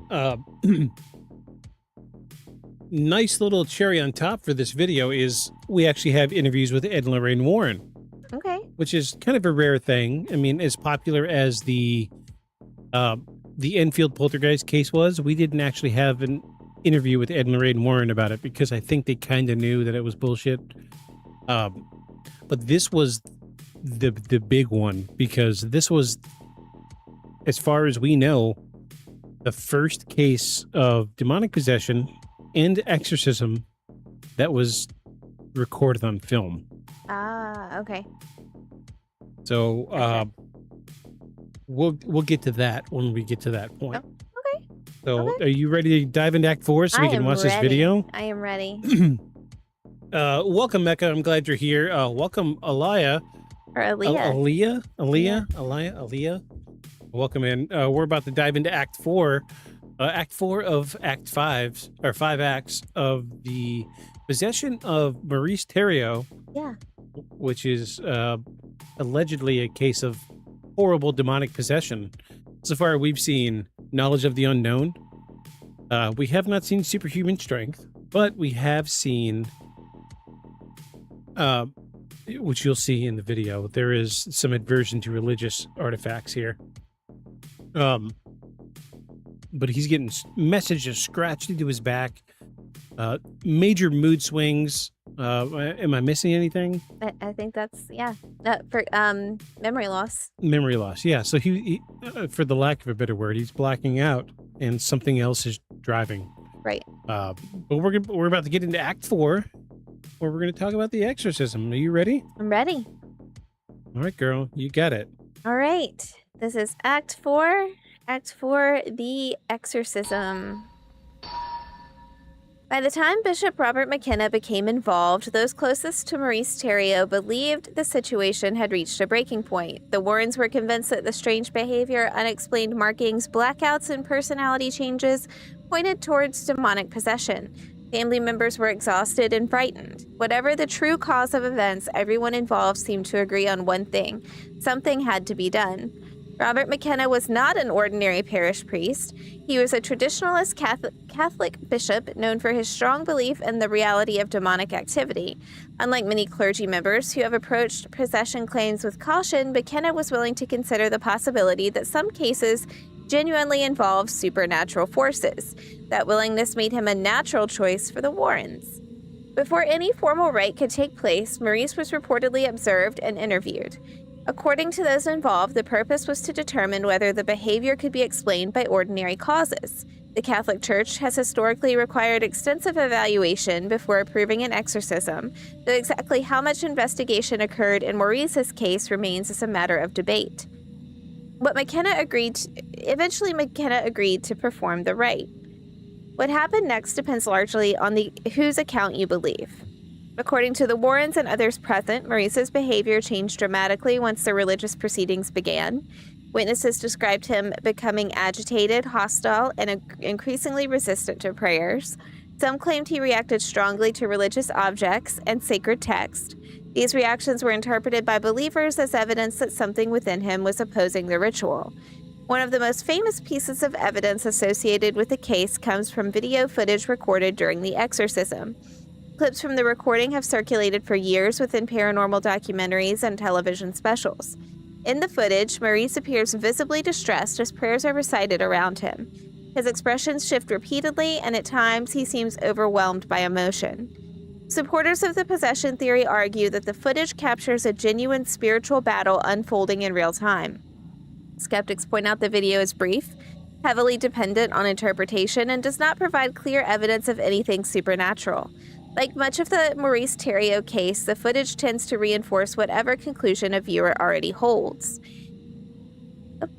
Witnesses also reported hearing unusual vocalizations during the ritual. Some claimed Maurice's voice changed in tone and intensity. Others described moments when he appeared to speak with unusual anger or authority. Similar claims appear in many possession cases throughout history, though modern psychology offers several possible explanations for such behavior. As the ceremony continued, those present reportedly believed they were seeing signs that the exorcism was having an effect. According to accounts from the Warrens, Maurice alternated between periods of resistance and apparent exhaustion. The ritual lasted for an extended period, with prayers repeated and religious rites performed throughout the process. Unlike the dramatic scenes often portrayed in movies, there were no verified reports of levitation, spinning heads, or furniture flying across the room. The actual accounts are far less cinematic. Instead, they focus on emotional distress, physical exhaustion, and the belief among witnesses that a spiritual struggle was taking place. When the rite finally concluded, those involved believed it had been successful. According to the Warrens, many of the disturbing phenomena that had plagued Maurice began to diminish afterward. Family members reportedly noticed improvements in his behavior, the violent episodes became less frequent, and the atmosphere of fear that had surrounded the household gradually eased. For believers, this was powerful evidence that the exorcism had worked. Yet even this conclusion remains controversial. Critics argue improvements following a major intervention do not automatically prove supernatural involvement. Psychological treatment, emotional support, changes in family dynamics, and the power of belief itself can all influence behavior. In other words, even if Maurice improved after the exorcism, The fact alone does not tell us why. Still, for the Warrens, the case became one of their strongest examples of alleged possession. They would continue discussing Maurice Thériault for years, citing the investigation as evidence that demonic forces were not merely the subject of folklore, but a genuine reality. But as the story spread beyond those who witnessed it firsthand, more and more people began asking difficult questions. Were the Warrens documenting a genuine possession? Or had a deeply troubled man's struggles been transformed into a supernatural narrative? To answer that, we have to examine the evidence itself and the criticisms that have followed the case for decades. Let's examine it. Let's examine that evidence. We're gonna look at that evidence. We're gonna look all over it with our eyes. All right. So we have a video. This is on YouTube, generously provided by @KidChris on YouTube. 2.5 minute long video. So this is the short form of the long form video. Again, I had a lot of trouble finding the actual video, like an unedited version of the video. But this is the one video that's most heavily viewed and used by other investigators, other podcasters. This is done in like a documentary format, so we do have an interview with Ed and Lorraine Warren beforehand, but we do see some footage of the exorcism. So, that being said, are you ready? I'm ready. I can't wait to talk about his shirt.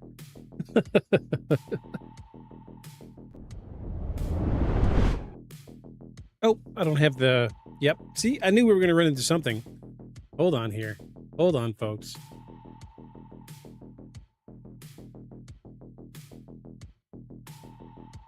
There we go. So, there we go. do you see that the shirt he has on underneath, this plaid shirt with the stripes, seems to have the same stripe on it, and so it's almost like a continuous stripe? I on top feel of like the it's a shirt? wrinkle in the shirt. Looks like it's the same. Also, look how nicely she's dressed, and he's just like, yeah, t-shirt and flannel. Well, he said that he was a farmer. So, Like, I mean, it's we a lived very in Arkansas. interesting- This is kind of how they dressed. yeah, no, I get it. It's just, I'm just looking at how like perfect her hair is, and like how perfect her outfit is, and she's Yeah. like, Like she was excited about being on TV. and he's like, this is my TV shirt. This Yeah. is the one. Like my stepdad, when he showed up at our wedding, he didn't dress up nice. He dressed like this.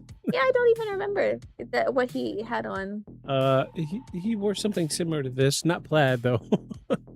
We were just glad he was there. Yeah, we were glad he was there. It was in our backyard It was in Arkansas too. So on Halloween. on Halloween, yeah. All right. Expectations were not high. It's fine. Nobody had to dress up but us, and we only dressed up because we wanted to. Yeah, I had a $20 dress from some online place. And I had like a $25 jacket on that I still wear all the time. Yeah. All right. Well, let's check out this video. I'm gonna press play right quick because I want to make sure that this audio is coming through. Headphone warning because I do turn this up all the way. Let me bring this up so I can make sure audio is working. It was the source of his violence that... Yeah, we got audio. Okay. So this is one of our only pieces of evidence tonight, regretfully. But as old as it is, I think this is a pretty good piece. And I'm hoping this has the video that I'm thinking it has in it. So let's check this out. Here we go. It was the source of his violence that brought Ed and Lorraine Warren into the house. He was possessed by a demonic spirit, maybe even more than one demonic spirit. The Warrens, who spent years recording and assisting at Our exorcism, wedding was were also called in the in by a backyard, in a Catholic $20 priest Amazon after Nancy dress. Thériault went for help in controlling Maurice's behavior. Such as what? Movement of objects, sounds, bleeding from Maurice's eyes, from no natural causes, crosses appearing on his body. I vaguely see the crosses. I don't even see I wish I could point this out where people could see like it. right here? There's one, and then there's one over to the right and down. You Here? see? Up a little bit. Here? You see that one scratch that's going almost horizontal? Yeah, This one? there's one through it. Here, Okay, to I make guess it, I guess I see it. Yeah. I mean, I see this, but this, I don't know. Sometimes you scratch your back in the middle of the night, or like Yeah. when you're at work, and then you come home and you take your shirt off, or you wake up and you're walking around, and I'm like, whoa, because you have really scratched your Well, back. but I climb in and out of boats all the time. But I guess, I Yeah. mean, he's a farmer. Yeah. So, I don't know. All right, let's move forward. State police were called in, local police. They found Maurice on the floor in the bathroom, and while there, they had seen phenomena occurring around Maurice: the bleeding from the mouth, the eyes, French-Canadian messages appearing on his back. Finally, a decision was made. Bishop Robert McKenna, a friend of the priest who brought the Warrens to the case of Maurice Thériault, decided a full solemn exorcism was the only chance to avoid a tragedy. Poor guy. This is called the ritual romano, which is the ultimate in the rites of exorcism where Catholicism is concerned. He prepared himself. He went to the home. And the exorcism would be the first ever recorded on videotape. A tape that shows Maurice's face changing from this to this as the bishop chanted to cast out the devil. As Bishop McKenna chants, Thériault's skin seems to bubble. A deep crack has opened on his forehead. Maurice, do you feel anything inside you? I see characteristics of his face look like they're becoming all crinkled, like burnt. There's a split on the left side of the head, which widens, opens up. The eyes, he blinks 3 times, which we consider an insult to the Trinity. The eyes look like a serpent. How many are you? All of a sudden, his eyes rolled up in his head, and his head went down. He collapsed, and within a few minutes, he came to. The first thing he asked for was Nancy, his wife.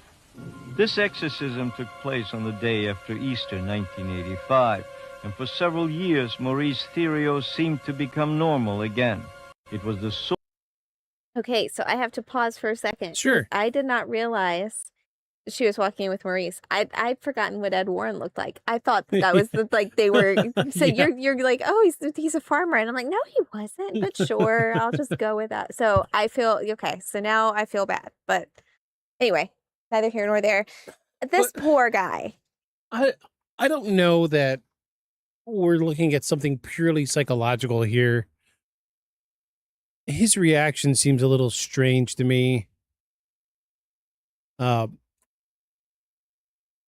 Wow, what happened? Where'd it go? It was the source of his violence that brought Ed and Lorraine Warren. Hold on, let me mute this. Yeah, there was. Bishop Robert McKenna. I clicked mute. What the?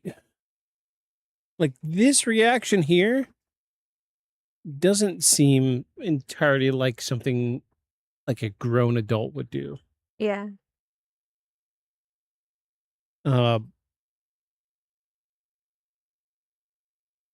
Like this part here just feels like he's a little uncomfortable. That looks like an uncomfortable state, but I mean, like the thing on his face isn't there, but it's not great lighting. I don't know. I think the blinking thing is, I think that's I can't. ridiculous, but that's neither here nor there. I have a hard time justifying a grown-ass man acting like this, even with psychological problems. Yeah. You know what I mean? Yeah. With psychological problems, I can justify it just because you never know, like, neurologically what's actually happening. If he is having some, like, I would love to, understand like what neuroscientists see happening in the brains of these people before and after. Yeah. There's got to be something that's, you know, kind of triggering some of these episodes. I can't explain the crack in his head or the bubbling of the skin. I have no explanation for that because I'm not a doctor, but I also wish that there were more actual like doctors in the room with him, because he was clearly like going through it. For him to ask for his wife at the end of it, like, yeah. So like, look at his face here compared to what we were seeing in the video. My initial thought was maybe it's like some old scar tissue, just bad lighting. But there are close-up photos of this opening in his head, and I'm not going to show them because they are, that'd be kind of like, they're particularly gross. But it clearly is. It looks like a fresh wound. Yeah. I don't know. I don't know. I don't know either. I don't know. I do know that I feel bad because I will give Ed and Lorraine Warren a hard time all day long just because of how I feel about them. But I do feel bad because I didn't mean to give him a hard time. But he already went through it pretty rough. Whatever he went through was definitely legitimate as far as like he was going through something. Yeah. I just don't know that I would agree that it's possession. I mean, I am not religious in any way, but if I had a room full of people holding me to a chair, praying over me, I would react kind of similar to this, but not to this extreme. Right. But there's a part of my brain that would be like, oh, well, let's just play along and give them the result they want so I can show that I'm better and get them to leave me the fuck alone. Yeah. But I mean, this guy doesn't seem like the scheming type. Not really. Yeah, I don't think he would have been scheming. I really don't think he legitimately, I don't think he was faking anything, you know? Yeah. But I just don't know that it was possession. I think he was I'm torn between a mental breakdown and a possibility of possession.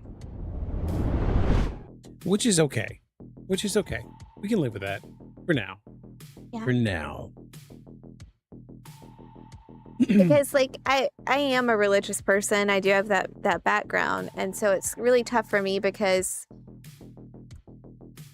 I grew up talking about stuff like this in some ways too, like because I have people in my family who believe in like demonic possessions and that kind of thing, and then I have people in my family who like strictly don't believe in that but are religious, and so there's always been this really fine line like between them. And while I do think that, you know, it's possible, I just have a hard time trying to decide like science. Like I do have the scientific mindset that there are cases where medical practitioners didn't get it right, and somebody was grasping onto hope, and religion abused that.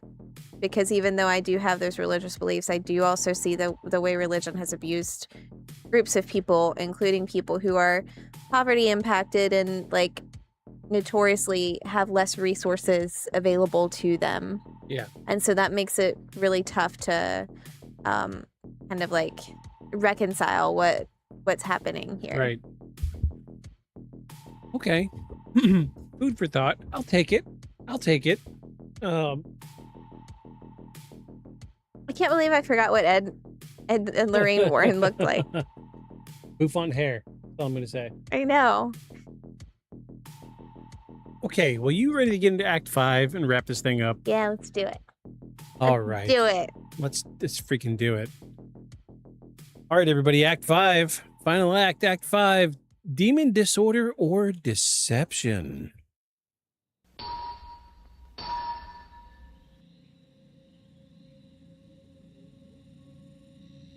So more than 3 decades after the exorcism of Maurice Thériault, the case remains one of the most debated investigations associated with Ed and Lorraine Warren. For believers, it stands as a compelling evidence that demonic possession is real phenomena. For skeptics, it represents something very different. Stories shaped by fear, religious interpretation, and a lack of verifiable evidence. The central problem with the Maurice I don't know Thériault... what to make of it. It does look possession, personally, but I'm super anti-God, not necessarily atheist, and can't even think of what could have caused for the man to have his skin to act like that. Yeah. We'll touch on that here in just a minute. All right. Victus has a plan. I do have a plan. I've been making a plan since the beginning. Yeah. The central problem with Maurice Thériault's case is that almost everything depends on witness testimony. Unlike a criminal investigation, there are no forensic reports proving a supernatural event occurred. There are no laboratory results demonstrating paranormal activity. There are no photographs and barely any video footage. And personal accounts may be intriguing, but they do not provide definitive proof of possession.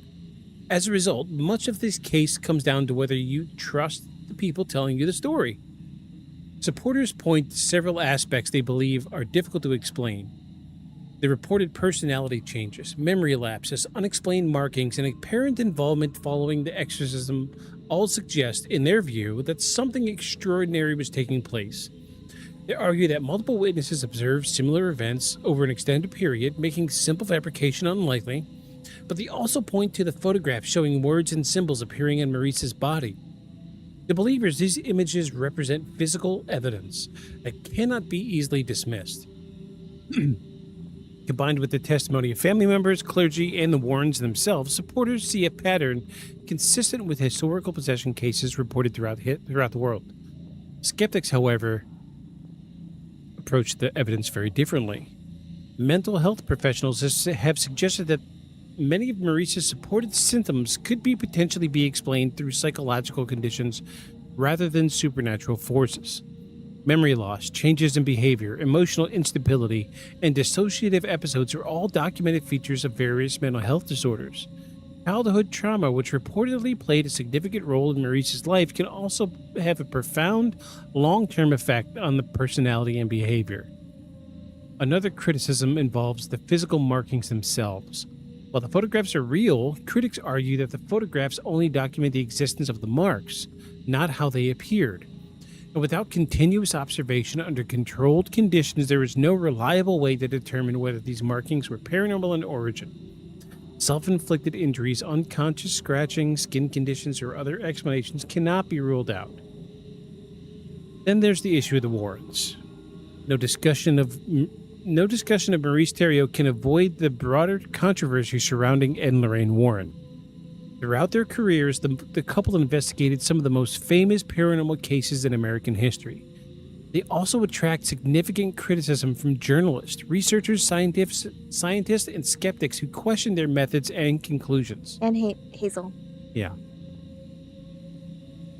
Many critics argue that the Warrens often relied too heavily on anecdotal evidence and personal testimony. Others believe they approach investigations with the assumption that paranormal forces were already involved. Supporters counter with that the Warrens were willing to explore cases that most people dismissed outright, and that their experiences gave them a unique insight into unusual phenomena. The truth is that both perspectives continue to exist today. What makes the Maurice Thériault case fascinating is not that it provides clear answers. In many ways, it does the exact opposite. The case exists in a gray area where belief, psychology, religion, and paranormal all intersect. Depending on your worldview, the same evidence can lead to completely different conclusions. If you believe demonic possession is possible, Maurice's story may appear to fit a familiar pattern. If you favor psychological explanations, the case may look like an example of trauma and mental illness being interpreted through a religious lens. And if you're somewhere in the middle, you may find yourself unable to fully accept either explanation. Perhaps that uncertainty is why the story continues to endure. The Maurice Thériault case reminds us that some mysteries are not defined by what we know, but by what we can prove. The witnesses were real, the fear was real, the exorcism took place, but beyond that, the answers become far less certain. And that leaves us with the same question that has followed this case for decades. Was Maurice Thériault a man possessed by something evil? Or was he a man desperately struggling with demons that existed entirely within himself? That answer, as always, is up to you, the listener. As we wrap up tonight's investigation, the case of Maurice Thériault leaves us in a place that many of the best paranormal stories do, not with certainty, but with questions. Unlike some cases that collapse under scrutiny, or others that seem supported by overwhelming evidence, Maurice's story sits somewhere in the middle. There are witnesses who remain convinced they saw something beyond human understanding. There are photographs, recordings, and personal accounts that continue to fuel debate decades later. And there are equally valid arguments that everything reported in this case could be explained through trauma, psychology, and memory, and belief. The challenge is that we can never go back and observe these events ourselves. We're left examining the testimony of those who were there and trying to decide what it all means. Was Maurice truly battling a force outside himself, or was he suffering from something that neither his family nor the investigators fully understood? Perhaps the most unsettling possibility is that the answer isn't completely one or the other. Throughout history, people have interpreted unexplained experiences through the lens of their culture, religion, and personal beliefs. What one generation calls possession, another might call a mental illness. What one person sees as evidence of the supernatural, another sees as evidence of the incredible complexity of the human mind. No matter where you fall on that spectrum, it's difficult to deny that something happened to Maurice Thériault. His family was frightened, his behavior disturbed those around him. An exorcism was performed, lives were affected. The debate continues because the story refuses to fit neatly into a single explanation. And maybe that's why we're still talking about it all these years later.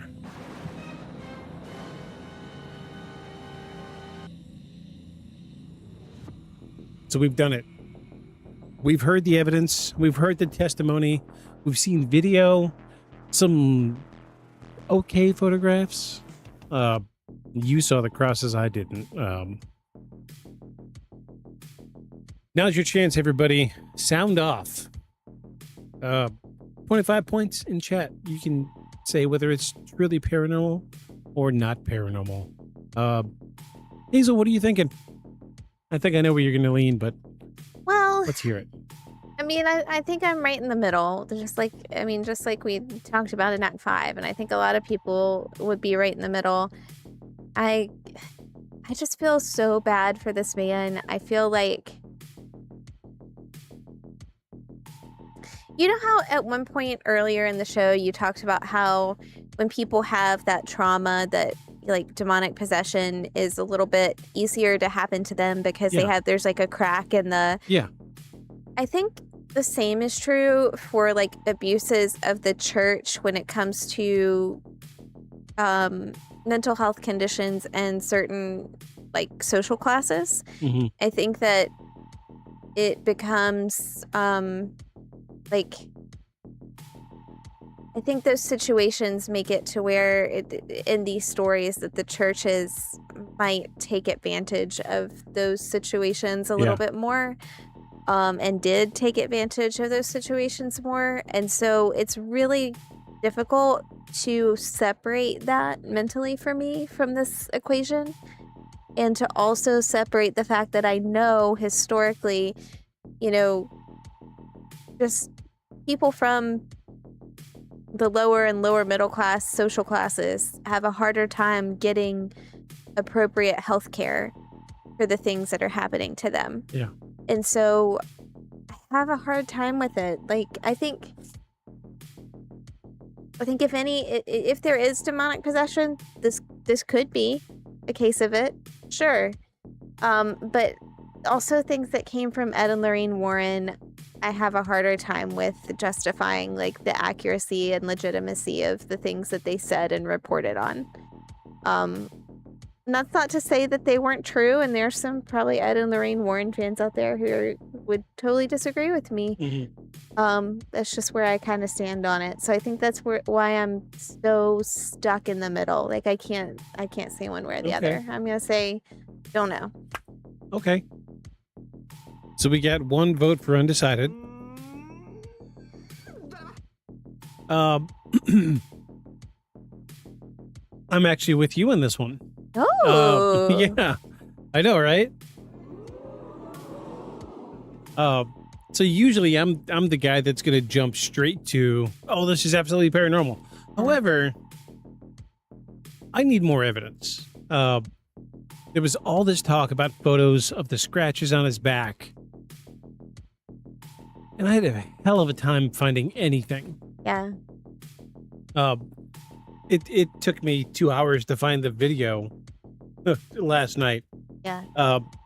And even still, the video is unconvincing in itself. It just seems like an uncomfortable guy surrounded, maybe he wasn't religious. Yeah. And he was just surrounded by religious people praying at his face. And again, it could, like we talked about before, it could have been just him grasping onto anything, going, I don't know what's going to help me, but let's try this because nothing else has helped. Sure. Yeah, I feel like there is definitely something psychological going on with the guy. Some unresolved trauma from his childhood. You could see the desperation. Like, I mean, even in the beginning, we talked about how he didn't, he's not a famous guy. This is not someone who was trying to be famous. Even when you see him, now that we know that was him, he was there to try to solve a problem. Yeah. And that was it. And that, So whatever that problem may be. So I'm gonna touch back on the case of Annalise Michel. Her exorcism was incredibly violent. I mean, the way they showed it in The Exorcism of Emily Rose was just the tip of the iceberg. This girl was bent over backwards where her feet were touching her head, and she was screaming in Latin. For an exorcism, I feel like a lot of the things we saw were just him trying to suss out what was really happening.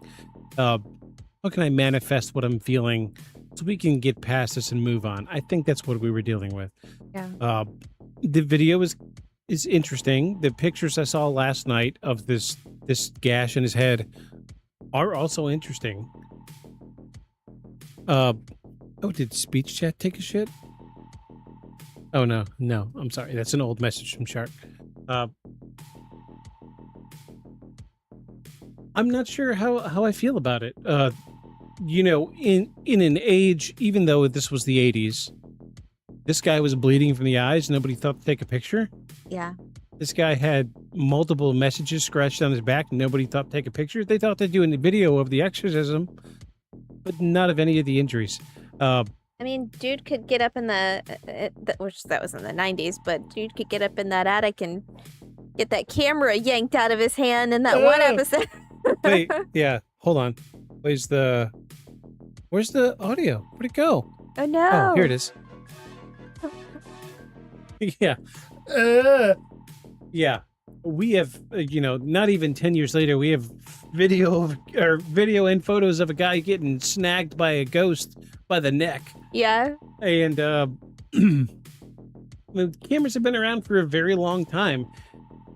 If they're trying to prove this was real, I need just a little bit more evidence here. I really want this to be a true case of demonic possession, but,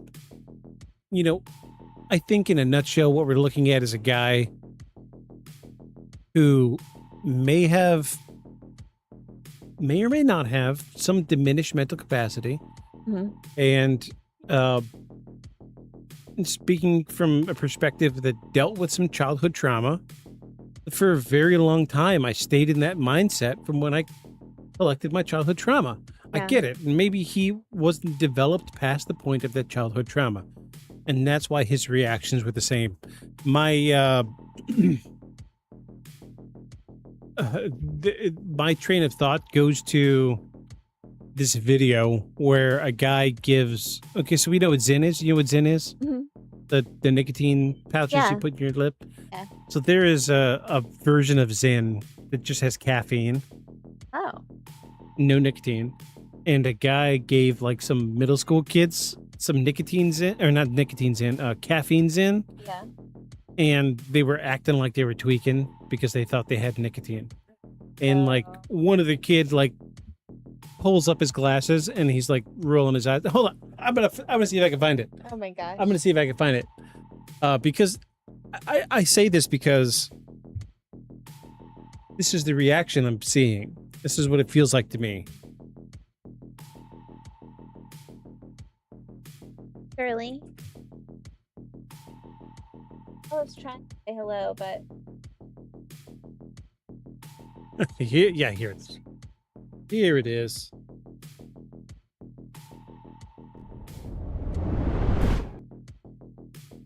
This is what I think about.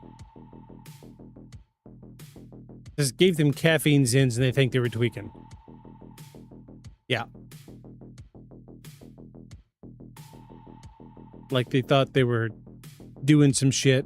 Like oh my gosh. being fucking stupid and dumb. Eyes rolling back in their heads. Yeah. This kid's gonna look at this video in 20 years and just be like, oh my God.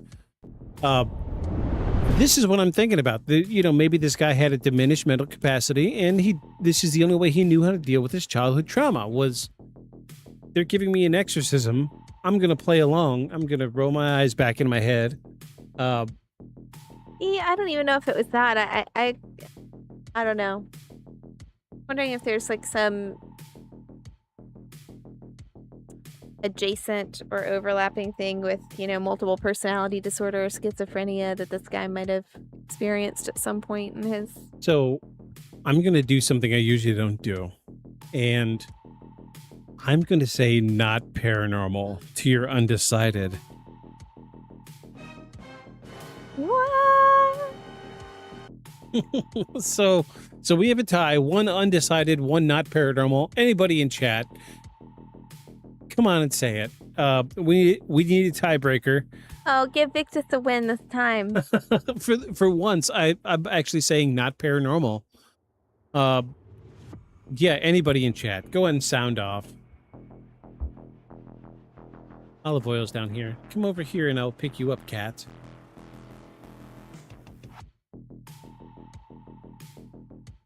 Hey, child.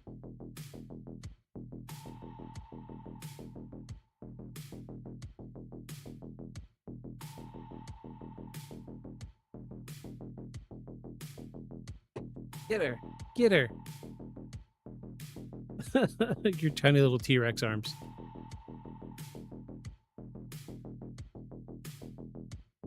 Olive oil. Yay. Here she is, everybody. All right. Well, I guess nobody else has an opinion on the matter tonight. That's okay. What did you say, Olive? Did you say not paranormal?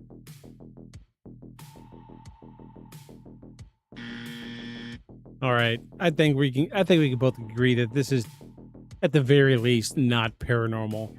I'll do it. Oh, here we go. That is absolutely not paranormal. Yeah. So Blip agrees with me. Yeah, this is not paranormal. Interesting case, to say the least. Olive oil agrees. Not paranormal. Regretfully. All right, folks. Well, we had fun. Thanks for sticking with us tonight through this crazy investigation. Interesting evidence. Interesting case. And again, another case of Ed and Lorraine Warren being involved in it just going nowhere. Right. You have anything to add before we tie this thing up into a bow? I still feel bad. My apologies to Maurice for criticizing his outfit because I didn't know it was him. And I do feel bad about what happened to him. I hope that he got to live the rest of his life in a relatively higher quality of life. Yeah. I'm sure afterwards. The story goes that afterward he lived a normal life. Yeah. So I guess it worked out in the end. Yeah. What do you think for next week? We haven't are we about due for an alien story? We could be. Sure. Okay. Cool. Cool. Let's shoot for something alien related next week. Thank you everybody for being here tonight. Thank you Mecca. Thank you Shark. Thank you Aaliyah. Thank you James, thank you. Unidentified individual on YouTube that I don't know who you are. Thank you all for being here. Thank you, Blip. Thank you, Worlds. Thank you, Blip. Thank you, Worlds, even though you've remained silent tonight. I know. Thank you, Olive Oil, for But you know appearing. what's really funny? She wanted to get down so badly, so I like, put her down on the floor, and then she came back and she's rubbing her face against my foot, Yeah. like, hey, I could get back up there. Hey, you can hold me if you wanted. Cats. All right, folks, we're going to wrap this thing up. Thanks, everybody, for being here tonight. Look forward to something terrestrial related next week. I think I might have a little ace up my sleeve, something different that you weren't quite expecting. Look forward to my cool new shirt next week. That's right. It's coming. Yeah, like mine was supposed to have been delivered last Saturday. It got here mid this week. Geographical oddity. 2 weeks away from everything. Yeah. All right, folks. Well, thanks again for being here tonight. If you have your own paranormal tale, case, or claim, you can email us at beyondshadowspodcast@gmail.com. It's up here at the top of the screen. You're welcome to scan this lovely QR code up here in the corner, and it'll give you a link to all of our socials. Feel free. I'm just letting you know that the next person that sends their own personal stories, I will be telling my scratch story. Ooh. And we have photo evidence to back this one up. But it's got to be a good one. I can't just get like 3-sentence story. I got to have a good one like Mecca did last week. Just saying, there's a bar. We've set a bar. Mecca has set a bar, and we're gonna do our best to match that par. So, that being said, thank you everybody for being here tonight. Let's wrap this thing up. Anything you want to add before we get going? I think I'm good. Okay. Thank you guys for coming. Woo. Woo! Way to go, Mecca. You're the best. You're the best. Hold on. Wait. Hey, I got a thing for that. I got a thing. You the best. All right, folks. This script writing was a little messy, so I'm going to do my best to wrap this thing up neatly.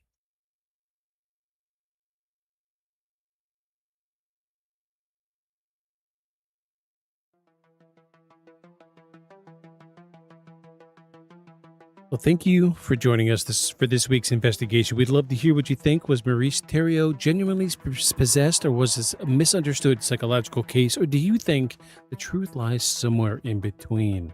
Let us know in the comments, send us an email. Join us during our next live show next Sunday at 5 p.m. Eastern Standard Time. Nah, you're our best. So if you find yourself sitting in a chair surrounded by religious fanatics, praying at your face, trying to get you to address your childhood traumas, don't bite a fingertip. Don't panic. Don't fake it. Because you never know if they're recording. But whatever you do, make sure you follow us Beyond the Shadows. Good night, everybody.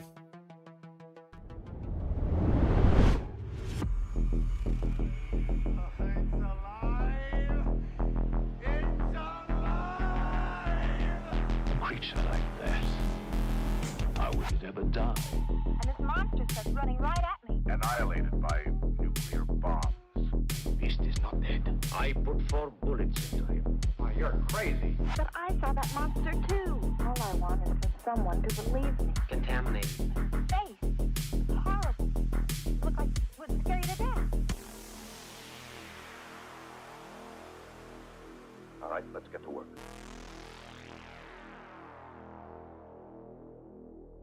Beyond the shadows.